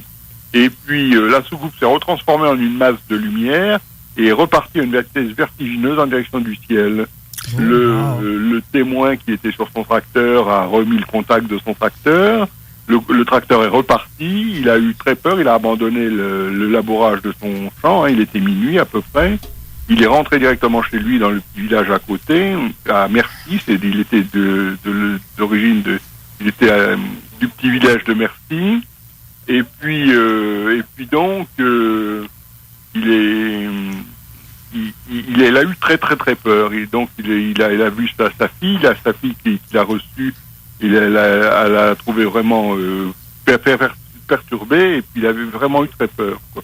Moi, il y a quelque chose qui est intéressant dans ce que tu viens de dire, c'est plusieurs points. La première des choses, c'est que, bon, l'OVNI était Attends, je n'entends pas parce que les autres font le clown à côté de moi, et puis c'est pas facile. OK, je vais parler un petit peu plus fort.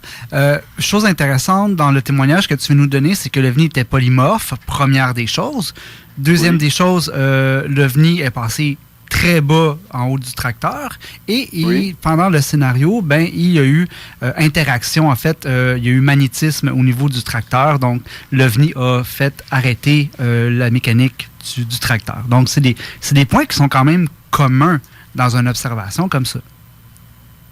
Oui, c'est courant, oui, d'avoir vu ça dans d'autres témoignages, oui. C'est ce qui m'amène peut-être à poser la question. On le sait que pendant les recherches, c'est très important de faire un bon lot d'échantillonnage pour être capable de faire quand même une bonne recherche. Est-ce que toi, Rémi, tu travailles très fort à faire beaucoup d'échantillonnage afin de bien faire de la recherche? Non, ben dans ce cas précis-là, j'ai pas pu le faire pour la bonne et simple raison qu'il y a longtemps que ça s'est passé. C'était en 1984. OK. Et puis en 1984 ou 83 à peu près, parce que j'ai pas la date exacte, c'est un témoignage ancien. Et puis donc j'ai pas été encore sur le lieu parce que je voulais y aller avec mon ami Bertrand Ménès, qui est un grand ufologue, grand sociologue. Et puis, on n'a donc pas pu y aller parce que la personne qui restait, qui était un témoin indirect, et parce que le témoin direct venait de mourir, de décéder, il est décédé il n'y a pas longtemps, eh bien, on n'a pas pu aller la voir parce qu'elle était malade. Ça a coupé court à toute investigation. Et puis, on en est resté au premier témoignage qu'on a reçu par téléphone. Donc c'est un témoignage, c'est pas une enquête, il n'y a pas eu d'enquête, c'est un témoignage, mais c'est tout ce qu'on a, mais c'est quand même intéressant parce que c'est la dernière rencontre approchée du troisième type que j'aurais eu dans Lyon, tu vois, les autres étant plus anciennes, datant des années 60 ou 54 par exemple. Est-ce que tu observes une diminution des rencontres approchées de deuxième et troisième type avec... Première des choses, le temps. Là, plus qu'on avance dans le temps, dans les années, plus qu'une diminution du phénomène. Et est-ce que peut-être les traces au sol aussi sont de plus en plus rares ou ils font juste évoluer avec le temps? Non, je crois que c'est de plus en plus rare dans le département. Il y a beaucoup de gens qui observent des choses dans le ciel, par exemple, c'est-à-dire en altitude, etc., mais des rencontres rapprochées du troisième type, je te dis, la dernière que j'ai eue, c'était en 1984, et j'en ai pas eu depuis. Et puis bien avant, dans les années 60, c'est peut-être les dernières que j'ai eues aussi, il y avait pratiquement plus rien. Des rencontres rapprochées du deuxième type, avec des traces, il y a eu beaucoup de méprises, il y a eu notamment avec des feux qui avaient été allumés, qui avaient fait des cercles, des feux d'herbes brûlées qui étaient dus à des cercles, mais des cercles d'herbes brûlées, mais donc j'ai pas eu j'en ai eu de moins en moins de tout ça. OK. Est-ce que tu trouves que le phénomène évolue plus que nous, l'humain, évoluons aussi? pour garder une certaine distance avec nous, ou c'est vraiment parce qu'il faut peut-être repenser l'approche investigatrice du phénomène? Oui, ben le système évolue. Oui, apparemment, selon certains ufologues, il évoluerait, mais moi, je vois pas tellement d'évolution. Je crois que on n'en sait toujours pas plus qu'au début. Hein. Sur le fond, on n'en sait pas plus qu'au début. Alors, il y en a qui vont dire qu'il évolue dans les formes. Par exemple, qu'on passe à des formes de soucoupe, à des formes de triangle, des choses comme ça. Non, mais moi, je sais pas. Hein. Je vais te passer Gilles Thomas qui veut dire une précision. Il ne faut pas oublier quelque chose, c'est que tous les enquêteurs, les ufologues font essentiellement que du recueil de témoignages, pour la plupart. Mmh.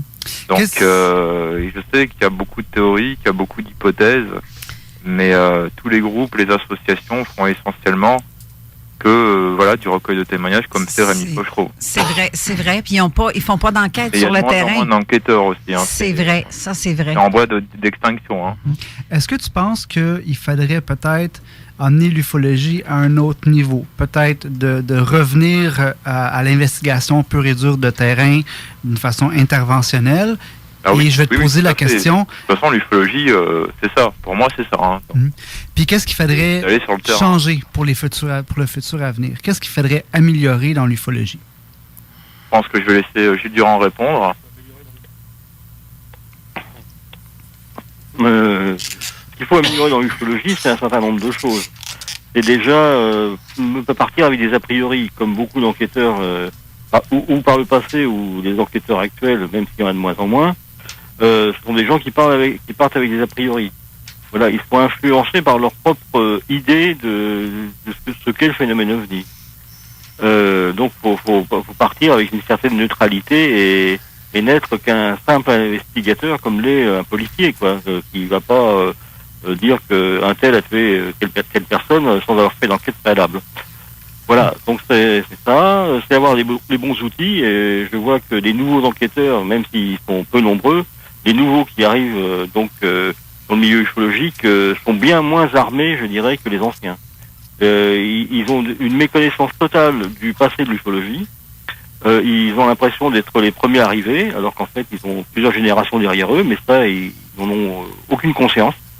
Et ça, c'est grave. Je pense que Internet y est beaucoup pour quelque chose, hein, parce que les gars, ils voient 10 vidéos sur YouTube et puis ils disent tiens, moi je vais devenir enquêteur ufologue, quoi. Mais c'est parce que ça prend quelque chose, ça prend la base pour ça. Tu peux pas devenir enquêteur juste à faire, comme j'ai dit, ramasser, recueillir des témoignages. Ça prend des connaissances, des cours, ça prend des connaissances. Ça prend des expertises, ça prend des contacts aussi, premièrement. Mm-hmm. Est-ce qu'on est mal outillé? Attends, je peux intervenir encore là sur cette question-là? Oui. C'est aussi pour ça le but des mémoires de l'ufologie, c'est de prendre le savoir des gens, des anciens, voilà, pour les générations futures, pour passer le relais.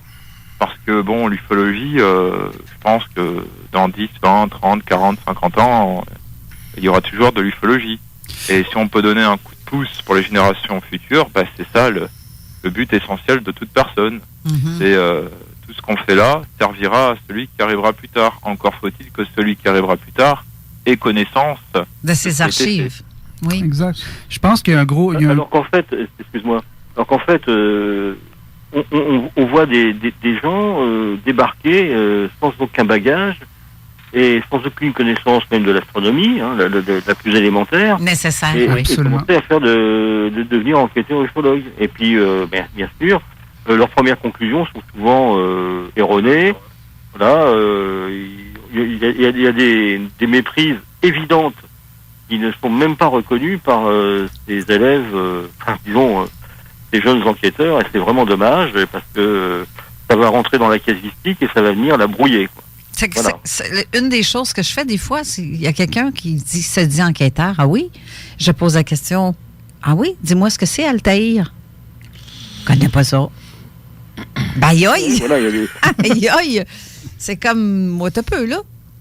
Si t'es pas capable de reconnaître une étoile ou une planète, une galaxie lointaine qu'on peut voir. Si on n'est pas capable d'identifier même un satellite qui passe ou la station spatiale, parce qu'il y en a plusieurs qui vont dire « Ah, c'est un ovni ». Non, ça ressemble d'un ovni parce que c'est une boule. Mais oui. Non, c'est Mais juste faire une petite parenthèse là-dessus. Il y a beaucoup En fait, ce que je remarque beaucoup, c'est, je vais prendre le terme hybridation, c'est qu'il y a des gens qui ont des formations académiques qui ne veulent pas nécessairement être sur le terrain, mais qui veulent adapter leurs connaissances ou leur bagage académique à la sauce ufologique. Ça prend aussi des équipements, mon cher. Oui. Parce que si tu veux savoir s'il y a un taux de radiation, ça prend quelque chose qui va détecter la radiation sur ça, c'est de base. Tout ufologue devrait faire ça pour le souci de l'information qu'on doit prélever. Si, à défaut de se faire juger, de se faire dire « vous êtes que des amateurs », faites que prendre de la donnée de terrain, mais j'ose espérer que le scientifique, dans sa catégorie d'expertise, va être capable d'ouvrir le dossier, au moins avoir la bonne information, pour être capable d'interpréter un minimum de données qui a été très bien prélevé sur le terrain. Donc, encore, ça ramène à l'idée de pas trop aller sur le terrain rapidement, de prendre le temps de travailler sur les archives, effectivement, d'étudier beaucoup l'ufologie et d'être sérieux quand on va sur le terrain, parce que ça donne quoi juste reposter quelque chose sur Facebook ou même arriver se dire le nouveau groupe ufologue est moins compris avec mon groupe, tu sais, je veux dire, mais au moins de se donner un côté plus de rigueur sur le terrain, de se remettre en question constamment. Effectivement, oui, alors tout à l'heure Carole mentionnait Altaïr, il y a aussi Cassiopée, la Grande Ourse, et c'est là où intervient l'utilité de faire des veillées de surveillance du ciel. D'ailleurs, tout à l'heure, ou astronomique, astro-ufologique, bien sûr, merci Gilles. Comme tout à l'heure, d'ailleurs, avec Rémi, Gilles et moi, il y a la veillée de l'Association d'études des phénomènes aériens qui va se dérouler à l'aérodrome d'Auxerre-Branche. Il y aura aussi d'ailleurs une petite soirée de l'ufologie de DHTV. Dis-moi donc. C'est ça, les veillées. Les veillées, ça aide aux gens à reconnaître, à mieux comprendre, à mieux apprendre le ciel nocturne. OK. Gilles, j'aimerais ça que tu me dises, s'il te plaît, si dans votre coin de pays, là, tu parles de faire des veillées où est-ce qu'on peut observer des phénomènes quelconques, mais est-ce que vous avez des enquêteurs qui font des recherches sous nos pieds, c'est-à-dire souterrains? Comme dans est-ce que vous avez ça, des enquêteurs spécialisés là-dedans qui font des recherches dans les grottes ou dans les souterrains? Les affaires d'armée ou les anciens sites d'armée qui ne fonctionnent plus supposés, là? C'est un Raymond Choquette français, là. C'est ça. Y a ça des Raymond Choquette dans votre coin? Non, c'est pas les failles. Non, c'est pas... Alors, moi, je reprends un peu la parole. Moi, je vais dire que des Raymond Choquette, on en a peut-être pas beaucoup. Voilà, il est unique, heureusement. On pourrait éventuellement le cloner, l'amener chez nous. Il change d'accent parce qu'on comprend pas grand-chose de ce qu'il dit. Attends, 2 secondes. Oui, bien sûr, on apprend de parler québécois, c'est très sympa, je rigole, bien sûr. Mais non, chez nous, ce qu'on regarde sous nos pieds, ça peut être les failles, ça peut être des choses comme ça peut être la tectonique des plaques, enfin j'exagère un peu, mais enfin disons tout au moins les carrières, les mines, tout ce qui pourrait éventuellement provoquer des émanations de plasma ou de gaz qui pourraient être confondues avec des ovnis. Vous n'avez pas ça chez vous, des militaires, bon, on a ce qu'il faut chez nous. Hein, c'est ça. Ben oui. Hein. Vous avez des grandes bases... On n'a pas beaucoup de bases souterraines chez nous, hein, c'est sûr. Hein. Est-ce que la culture... Les bases souterraines qui existaient ont été désaffectées. Le plateau d'Albion, par exemple, donc, où on pouvait tirer des missiles balistiques, nucléaires, bien sûr. Mais chez nous, on n'a pas trop ce genre de choses. Donc... Il n'y a pas beaucoup de quoi faire avec des confusions, avec des prototypes militaires secrets. Oui, mais français, hein. Oui, mais vous avez le plateau Albion qui a plusieurs... Oui, mais il est complètement désaffecté aujourd'hui. Oui, en surface, oui, mais dans les sous-sols, dans les souterrains, c'est encore actif. Il y a encore des témoignages de gens qui me disent oui, il se passe des choses. Et vous avez d'autres anciennes bases... On peut prendre avec des pincettes, hein. Oui, je sais bien. Mais il y a aussi d'autres anciennes bases de missiles français qui se passent, qui a de l'activité souterraine. C'était la seule base souterraine française, hein. Il n'y en a pas d'autres. Hein. OK, moi j'ai une question, Gilles. Nous on travaille plutôt avec des sous-marins nucléaires et des avions stratégiques, mais je dis, aujourd'hui, l'activité du plateau d'Albion, c'est un régiment de la Légion étrangère qui est stationné, c'est tout. OK. Est-ce que tu as remarqué, Gilles, Durand, il y a des témoignages que vous recevez parfois où on voit des êtres, soit petits gris, soit des grands gris, soit autre chose qui est style reptilien, mais qu'on ne voit pas l'engin. Ils sont toujours bien pas venus à pied, là. Alors là le problème des cas sans ovnis, c'est quand même quelque chose d'assez... bon, déjà c'est marginal, c'est sûr. Chez nous, on n'a plus donc trop de rencontres du troisième type, hein, c'est sûr, hein, c'est ce que disait Rémi tout à l'heure. Ça s'est délité avec le temps, hein, donc il y en a une de temps en temps. Une de celles que Rémi a eues, qui aurait pu être récente, n'était qu'un canular. Voilà, donc nous, des personnages, des entités sans ovnis, c'est rare. Ben c'est ça, mais il y a quand même des cas d'observation de petits êtres comme ça où on ne voit pas l'engin, donc d'où ils sortent. Dans les années 60, en France, il y a eu le cas d'Arcuscon en particulier, mais bon, c'est aussi un cas qui est sujet à caution parce que il a été énormément influencé par un enquêteur local et également un petit peu trafiqué par le journaliste de France Soir. Parce qu'il prétend que la témoin principale, qui avait 14 ans, a fait le dessin de l'être qu'elle a vu. En fait, c'est lui qui l'a dessiné et qui a fait passer ce dessin pour ayant été dessiné par la témoin. OK. Ça, c'est pas cool de faire ça, par exemple. Ça vient fausser les données. C'était un cas sans ovni. Hein. C'était des petits êtres noirs, habillés en noir, avec des traits asiatiques qui couraient dans la campagne avec un habit du genre donc une queue-de-pie, hein, une redingote. Et voilà, donc et ça ressemblait beaucoup aux êtres du folklore local en plus. Ça m'amène à parler d'un cas, j'ai un blanc de mémoire, va falloir que tu m'aides là-dessus. Il y a un cas où il y avait un humanoïde, c'était en Italie, je crois. Je pense que c'était en 2012-2013. C'était un grand humanoïde, très grand, qui marchait et qui a bloqué la circulation. Ah, c'est pas un cas d'Éric Zocher, oui, ça? c'est un cas d'Éric Zocher, mais je me rappelle plus du cas par cœur. Qu'est-ce qu'on fait avec des cas comme ça? Non, c'est pas un cas d'Éric Zocher. Éric Zocher l'a mentionné dans son catalogue. Oui, c'est pour ça que je me souviens de l'avoir vu. Là. Mais il a été enquêté par l'ufologue italien Antonio Cumiento. Mais est-ce que c'est un gars qui est crédible? Est-ce que c'est un cas crédible? Est-ce que s'il y a plusieurs témoins, sûrement? Parce que si c'est sur une autoroute et qu'il bloquait l'autoroute, c'est que plusieurs personnes l'ont vu. J'ai entendu dire qu'il y avait beaucoup de méprise dans ce cas. Hein. OK, comme? Ben, ce cas, là, donc avec cet être un petit peu démesuré, c'est particulier. Donc il y a plusieurs ufologues italiens, entre autres, qui ont dit que ça pouvait être une confusion avec un animal. Hein. Oui, mais est-ce qu'un animal... un animal géant? Ouais. T'as pas mieux, là. Il y a un point intéressant là-dedans, c'est que... Il faut faire très attention à ce que les témoins ont pu dire et aussi relativiser parfois la taille que les gens donnent à certaines choses. Hein.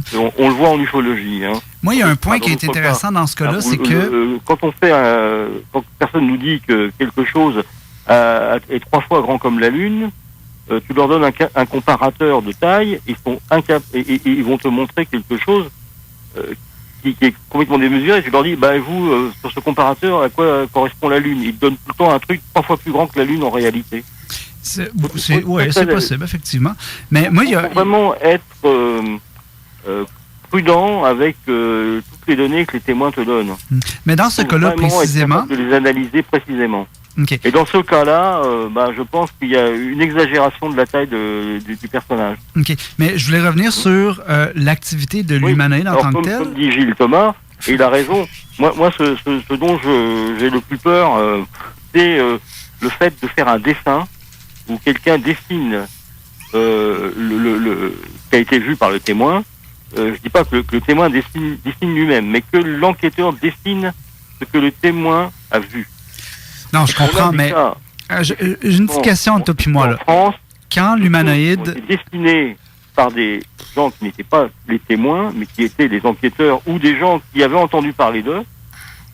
Et ça a figé définitivement l'apparence du phénomène. Oui, mais je t'arrête juste un instant. J'aimerais ça que tu m'expliques le pourquoi que, dans le cas, à moins que j'aie mal lu le cas, on dit que l'humanoïde aurait eu intervention sur la matière. Donc, les gens étaient dans leur voiture. Il y a eu, quelques dizaines de témoins. Et tous les appareils de tout le monde ont cessé de fonctionner, incluant les voitures. Comment qu'on peut traiter ou gérer avec une telle information? Ben, c'est pas animal, là. Un animal, même que ça serait une girafe. Elle ne fera pas arrêter les moteurs d'un véhicule, là. Non. Faut tenir compte de ça, ces détails-là. C'est ça. Puis c'est bien beau. Je sais qu'il y en a qui sont sceptiques, qui vont essayer de comprendre de façon rationnelle quelque chose, mais de là à penser que s'il y a des éléments, c'est de prendre en fait tous les éléments, recueillir tout.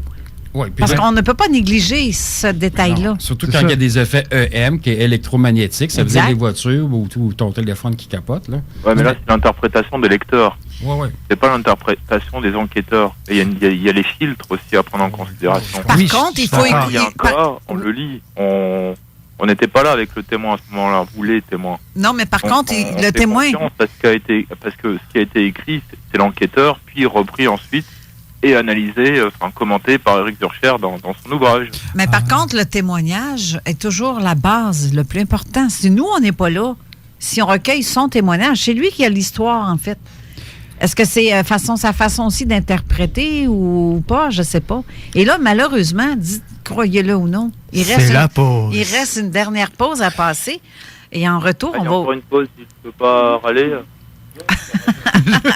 Râler durant la pause, ça nous va, on vous entend pas à ce moment-là. Mais on vous revient tout de suite après.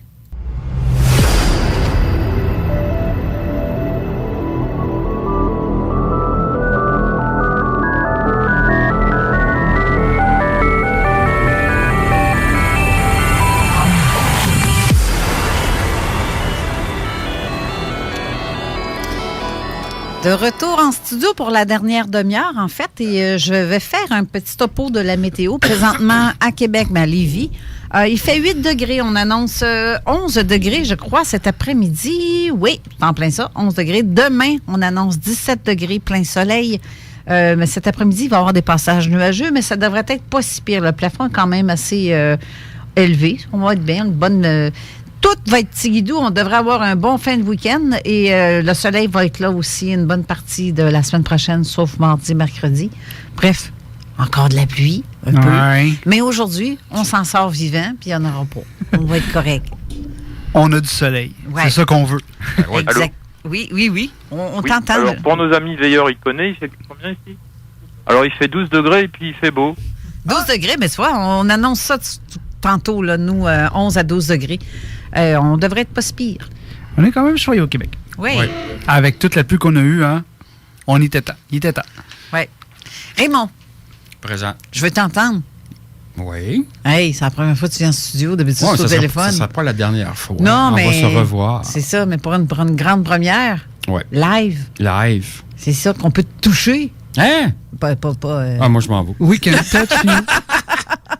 We can touch you. On se garde une petite gêne. OK. Mais dans le fond, là, t'as comme, je vais dire, quasiment viré bout pour bout. Hein? Il y a beaucoup de choses qui ont été changées avec toi depuis l'année passée. Beaucoup de changements. Tu fais des conférences que tu ne faisais pas avant. Ouais. Autant du côté ufologique que au côté conscience spirituelle. Ouais. J'aimerais que tu expliques un peu ce qui t'est arrivé, justement, pour avoir... c'est parce que... C'est quoi? C'est toute une histoire. Je vais essayer de résumer ça bien vite, là. Qu'est-ce qui est arrivé? Oui, je vais vous parler du supramental. Qu'est-ce qui s'est passé avec Raymond Choquette depuis l'année passée, en fin de compte?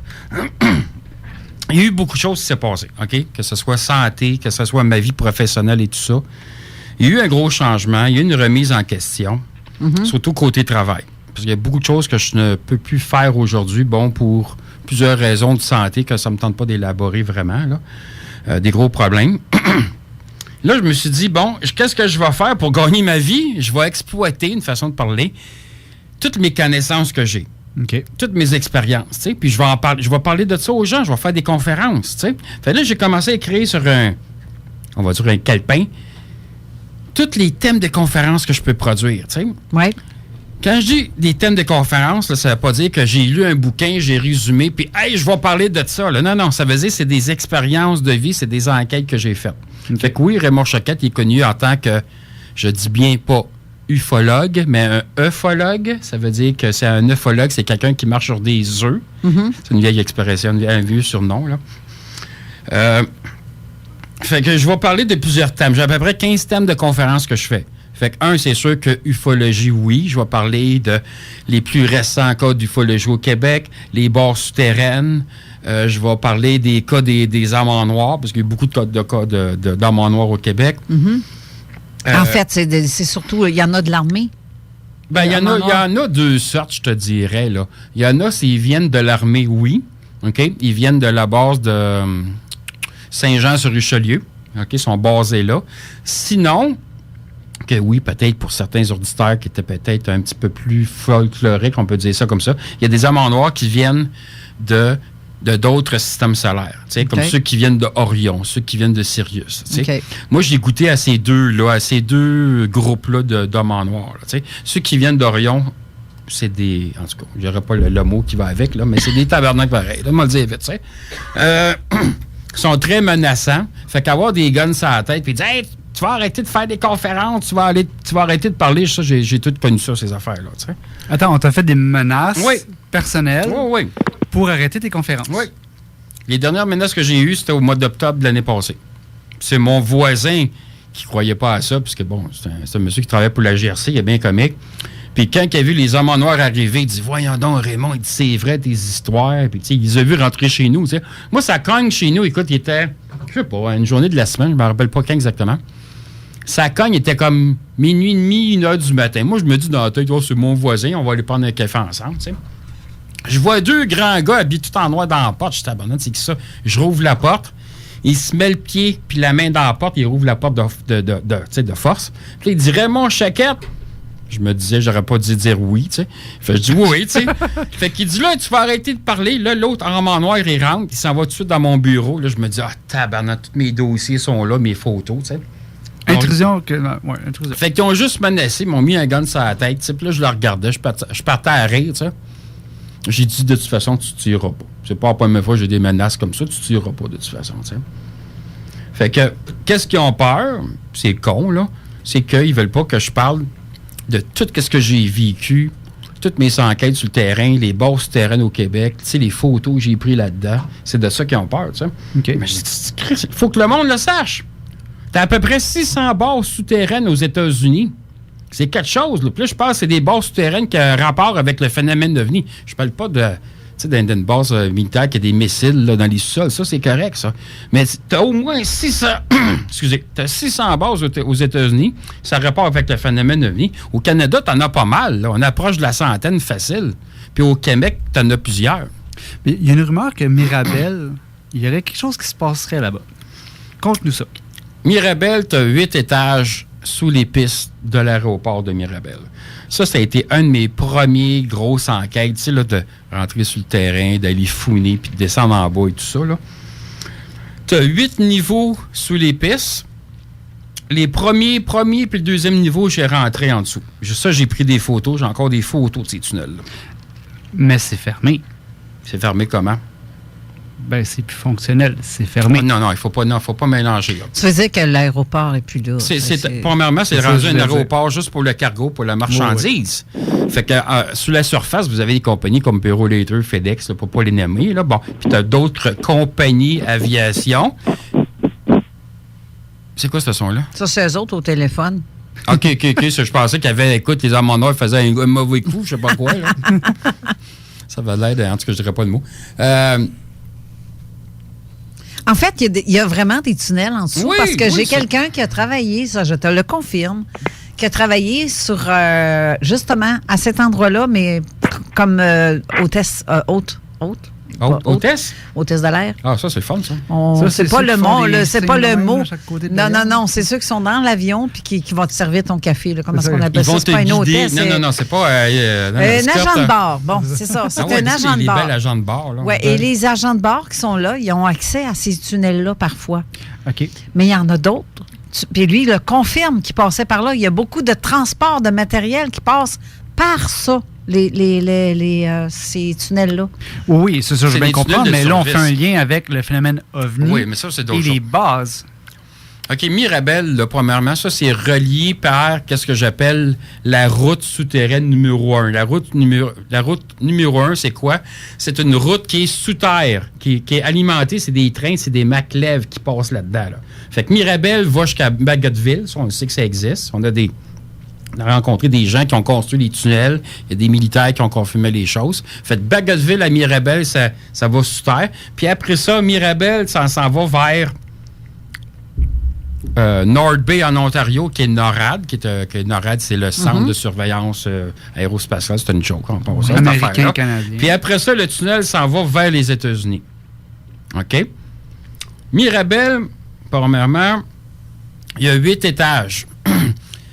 Dans les 8 niveaux là-dedans, là, écoute, c'est sûr que les premiers niveaux, c'est la maintenance, on va dire ça comme ça, l'administration, OK? Puis les autres niveaux, là, t'as tous des laboratoires de recherche. T'as la cryologie, t'as un laboratoire pour tout ce qui est côté, je suis pas capable de dire le mot, pas les taxes, c'est pas ça que je voulais dire. Toutes les toxines, si on veut, là. T'as les laboratoires pour les cancers, mais c'est tout un rapport avec le phénomène extraterrestre. Puis là-dedans, j'ai vu 2 êtres. Un, c'est un type arrangé, grandeur moyenne à peu près, là, je te dirais, grandeur moyenne. Arrangé? Arrangé. Il était tout arrangé, couleur orange. Voyons, fais-tu du salon de bronzage, lui, là? Les tubes à gris. Ou il a mal appliqué son fond de teint. Il a mangé trop d'orange, je te dis. Mais les autres, ils parlent pas. C'est pas des êtres qui vont parler. Les reptiliens... Quoi, qu'est-ce qu'il y a, là? J'ai fini, quoi, là? Non. Continue. Les reptiliens, par exemple, ça, il y en a beaucoup à Mirabel. Ça, je l'ai vu comme je te vois, Carole. Mais t'es pas le seul à voir ça, parce que j'ai des témoignages de gens qui ont ça, même ici à Québec. Ouais. Dans le centre-ville, où même dans le centre-ville, même il y a des Montréal. souterrains. Montréal-Longueuil. Oui. On a juste à passer à l'humanoïde de Longueuil, qui est un gars qui était étudié par le Garpan. Mm-hmm. L'humanoïde de Longueuil, c'est un humanoïde reptilien. Il ressemble à un reptilien, ouais. Très grand. Et on ne parle pas de Joël Legendre ici, là. On s'entend? Excusez-moi, il fallait que je la fasse. On dit que ça se transforme. Hein. Tu peux avoir... Ils ont apparence humaine. Il shape-shift, qu'on appelle. C'est ça. Mais il était proche de l'eau. Et puis, c'était vraiment, très, très, très proche. Là, mais vraiment du côté de Longueuil. Continue. J'avais regardé ce cas-là. C'était proche de la marina de Longueuil, en fin de compte. Oui, c'est assez spécial, ce coin-là. Surtout que c'est très, très passant comme parc, le parc Marie-Victorin. C'est un parc qui est très passant. Je veux dire, il y a beaucoup de monde qui vient faire des pique-niques, ça se promène en bicycle, bon, patati patata. Mais c'est exceptionnel, un cas comme ça. Là. Habituellement, des cas de reptiliens ou d'humains qui vont shifter en reptiliens. On va voir ça à Mirabel, dans le centre-ville de Montréal, à l'Oratoire Saint-Joseph, comme l'année passée. J'étais devant des témoins, en plus, qui l'ont vu. Sinon, comme tu disais, Carole, dans le Vieux-Québec, ça, il y en a beaucoup. Mm-hmm. Parce que le Vieux-Québec, vous savez qu'il y a des tunnels, hein? Tout ce qui est... Oui. C'est la base de... Oui, je suis allée dans Valcartier, c'est relié par le Parlement, la colline parlementaire. C'est cela. Il y a une porte qui va jusqu'au Château Frontenac. Ça, quand je vais venir faire mes conférences au mois de juin à Québec, je vais faire des ateliers sur le terrain. Fait que les gens vont venir avec moi, tu sais. Puis là, on va vous montrer les accès, tu sais. Donc, comme Jet, tu pourrais venir, on va dire, gars, descends dans le trou, là, on va fermer la porte. Attends. Tu me poses la question à moi. Oui, à toi. Je te jure, si tu me demandes de faire quelque chose comme ça, ça tente-tu? Écoute. Mais peut-être que tu t'intéresses pas à ça aussi, non? Non, mais moi, je suis un gars qui veut comprendre. Si tu me mets au défi, moi le faire. Mais il faut que ce soit en toute légalité, par contre. Bien sûr. Ben oui. Je vais confirmer l'information. Ben oui. Non, mais sérieux, là, à Québec, je suis... Tu sais, dans le temps, il y avait le Mail Saint-Roch. Sous la rue, il y a un tunnel. Et dans ce tunnel-là, il y a une autre partie ici, une autre partie là. Je sais, je suis passé dedans. Tu as beaucoup de vieux tunnels de service. Ça, c'est d'autres choses. Exactement. Mais tu as des petites portes qui mènent à on ne sait pas où. ben, tu as des tunnels qui descendent très creux, à 600 pieds plus creux de profondeur, tu sais. Ça, c'est intéressant. Mais les autres tunnels, qui sont des tunnels de service, après ça, tu as des vieux bunkers. C'est la colline parlementaire. Colline parlementaire, c'est pas ça que je veux dire. La colline, les plaines de Brême. Tu sais, ça, c'est d'autres choses. Tu sais. Mais tout ce qui est, comme ma dernière conférence que j'ai faite à Repentigny sur l'Alliance. Tu sais, l'Alliance, c'est quoi? J'en parle souvent dans mes lives que je produis sur la page de l'Insolite et l'étrange se rencontre, d'une page publique. L'Alliance, c'est quoi? C'est les bons extraterrestres. C'est des êtres bleus, c'est des êtres de lumière. Quand je dis des êtres de lumière, c'est pas dans le plan céleste, là, que tu vois Raphaël, Uriel ou Gargamel, je sais pas quoi, là. Gargamel! Ça rimait, tu sais. Fait que, t'as Azrael, mais ça, c'est le chat, là. Mais tu sais, blague à part, t'as des êtres de lumière qui sont dans le plan, c'est des extraterrestres, mais moi, j'appelle ça, c'est des ultraterrestres. Des ultraterrestres, c'est des êtres de lumière. C'est des extraterrestres très spirituels. Que si tu envoies, tu vas avoir un échange avec eux, tu sais, qui vont te parler, tu sais, ils ne parleront pas de la météo, qu'est-ce qu'ils vont faire aujourd'hui, mais ils vont te parler des belles choses, tu sais. Mais toi, Raymond, là, quand tu pars en investigation, ça ressemble à quoi une investigation avec toi? Est-ce que tu te prépares, tu vas chercher l'information? Si oui, tu vas la chercher où? Est-ce que les journaux, est-ce que tu vas sur le terrain et comment tu closes tes investigations? Explique-nous ça. Et combien d'investigations que tu as, dossiers montés, qu'on pourrait consulter? On pourrait consulter public, ça c'est une autre chose. Là. Je pourrais les mettre public peut-être, oui. Écoute, combien de dossiers, Colin? Je pense que j'ai commencé à l'âge de 16 ans à faire des enquêtes sur le terrain. Comment que je vais procéder? Comment que je vais procéder pour une enquête? C'est sûr que la personne qui va m'écrire, qui va m'appeler, qui va me dire, bon, Raymond, j'ai eu une expérience X, OK? Moi, je vais prendre des notes. Je vais me renseigner, je vais regarder la météo. C'était quoi la météo pour cette journée-là? T'sais? Après ça, je vais appeler mes contacts que j'ai pour les tours de contrôle des aéroports. Dire, hey, tu l'as-tu vu? Tu l'as-tu détecté? Oui, OK, parfait. T'sais, ça confirme des choses. Pour des cas de... Gars, je vais te le dire tout de suite, là. Pour des cas du premier type, là, je vais faire un dossier là-dessus. T'sais? OK? Pour des cas de deuxième, troisième type, là, je vais me déplacer sur le terrain. Du deuxième type, là, c'est sûr, ça peut être très intéressant. Deuxième type, ça veut dire que tu vois un ovni assez proche de toi. Tu vois la couleur, ça fait du bruit. Troisième type, ça veut dire que tu as eu un enlèvement. Ils t'ont enlevé de force. C'est pas que tu vois. Le troisième type n'est pas que tu vois l'être. Ben, tu vois l'être aussi. Mais ça peut être un enlèvement aussi. Tu sais?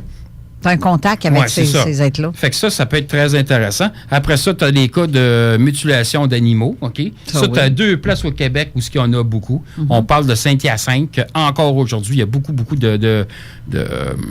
d'enlèvements animaux, en fin de compte, tu sais. Mais c'est tout près de... Si tu regardes ça un peu, c'est tout près du Mont-Saint-Hilaire. Hein? Saint-Hyacinthe est en arrière de Saint-Hilaire. Ouais. Tu as une grosse faille qui est là aussi. Une faille? Ah, la faille de pas Yamaska, mais peut-être... Non, c'est la Logan? Ben non, ça, c'est le fleuve. C'est où est-ce que le fleuve Saint-Laurent? Ça, c'est pas pareil. Ah, mais tu as la Yamaska dans le fleuve? Oui, c'est ça, c'est la Yamaska. Mais je veux dire, la Yamaska, elle est en arrière. Tu as une faille qui est là, tu sais. Mais je veux dire, Saint-Hilaire, c'est comme... Tu sais, c'est centralisé. Qu'est-ce qui est ovni s'en va à Saint-Hilaire. Il y a une raison à ça. C'est pas à cause des feuilles. Là. Les feuilles, c'est un moyen de transport. Mais ça, je pourrais en parler une autre fois. Tu sais. Fait que c'est ça. Tu as des cas de mutilation d'animaux. Après ça, tu as des cas de Sasquatch, ce que j'appelle des Chewbacca. C'est la même affaire. Ça, tu en as 2 places. Le Mont-Valin, là, à côté un petit peu plus au nord-est de Chicoutimi. C'est une place que beaucoup de cas qui ont été reportés de Sasquatch. En Ontario aussi, il y en a beaucoup. Oui. Puis l'autre place au Québec où il y en a beaucoup, c'est le petit village de Grand Remous qui est dépassé la Macazole, le Mont-Tremblant, puis tout ça. Tu sais. Fait ça, si tu veux voir des Sasquatch, il y en a là. Le Sasquatch est relié au monde de l'ufologie. Moi, j'appelle ça des gardiens de la forêt. Tu sais, j'appelle ça la gardienne de la base, si tu veux. Tu sais. Je ne pense pas que le Sasquatch sera une menace pour nous. Absolument. Moi, j'aimerais ça en voir un. Ben, tu sais, c'est des poilus, on s'entend? Oui, mais l'expérience, si tu peux me permettre, les témoignages des gens, l'expérience que les gens vivent quand ils rencontrent un Sasquatch, c'est quelque chose. Oui. Tu sais, tu vois un homme, mi-homme, mi-singe ou gorille, ou peu importe, quasiment 12 pieds de haut, quand c'est de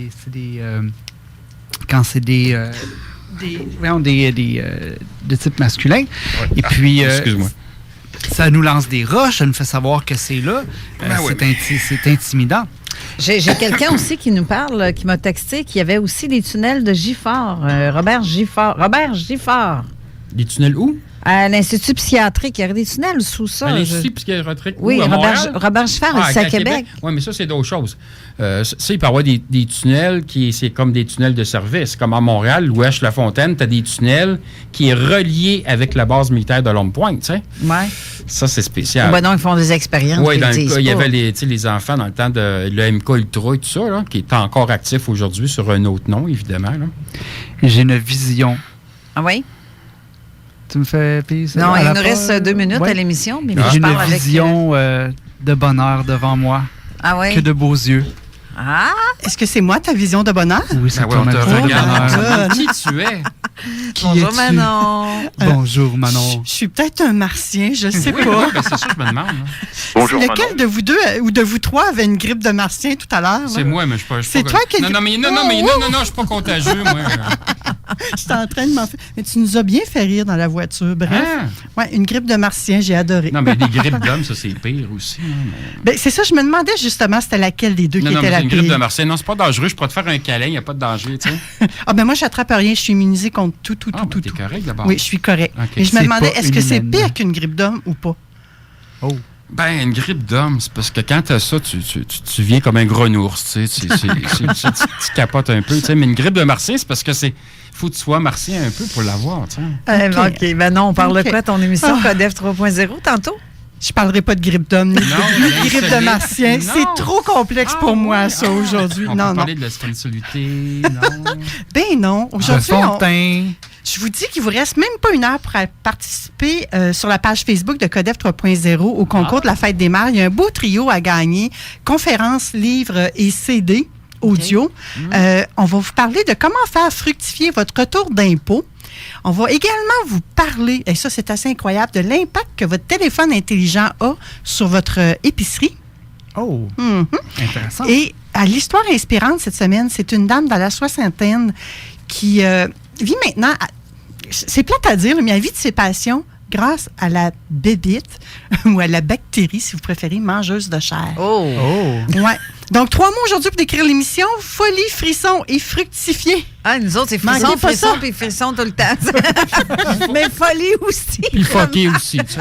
Fucké aussi. Alors, merci beaucoup. Merci Manon. Je te souhaite une belle émission. Merci. Et je remercie aussi Gilles Durand, Gilles Thomas, Rémi Fauchereau qui sont en Europe. Présentement, vous êtes toujours là, les gars? Oui, on est toujours là, on écoute. OK. Mais je vous remercie d'avoir été à l'émission. Il va falloir se reprendre, mais peut-être chacun combiné téléphonique parce qu'on finissait plus de vous passer le téléphone. Merci beaucoup aussi à Jean-François d'avoir co-animé très, très bien. J'apprécie. Écoute, ça m'a fait un grand plaisir de prendre un petit peu de ta réalité à toi aujourd'hui dans cette situation-là qui est quand même assez intense. Et si je peux me permettre aux auditeurs, n'oubliez pas, vous pouvez voir Gilles Thomas ODH TV sur la chaîne YouTube, je crois à la chaîne 1 et 2. Et il y a beaucoup de bons reportages qui s'en vient d'ailleurs. Jean-François, c'est pas la chaîne 1 et 2, c'est ODH TV Archive et ODH TV 2. Et sur ce, on est en train de tomber sur le chiffre à Manon dans pas long. Alors, merci beaucoup Raymond Choquette aussi d'avoir été là. Merci les gars. J'apprécie vraiment votre support et tout. Et on se revoit la semaine prochaine. Bonne semaine à tous. Bye bye. Bye bye.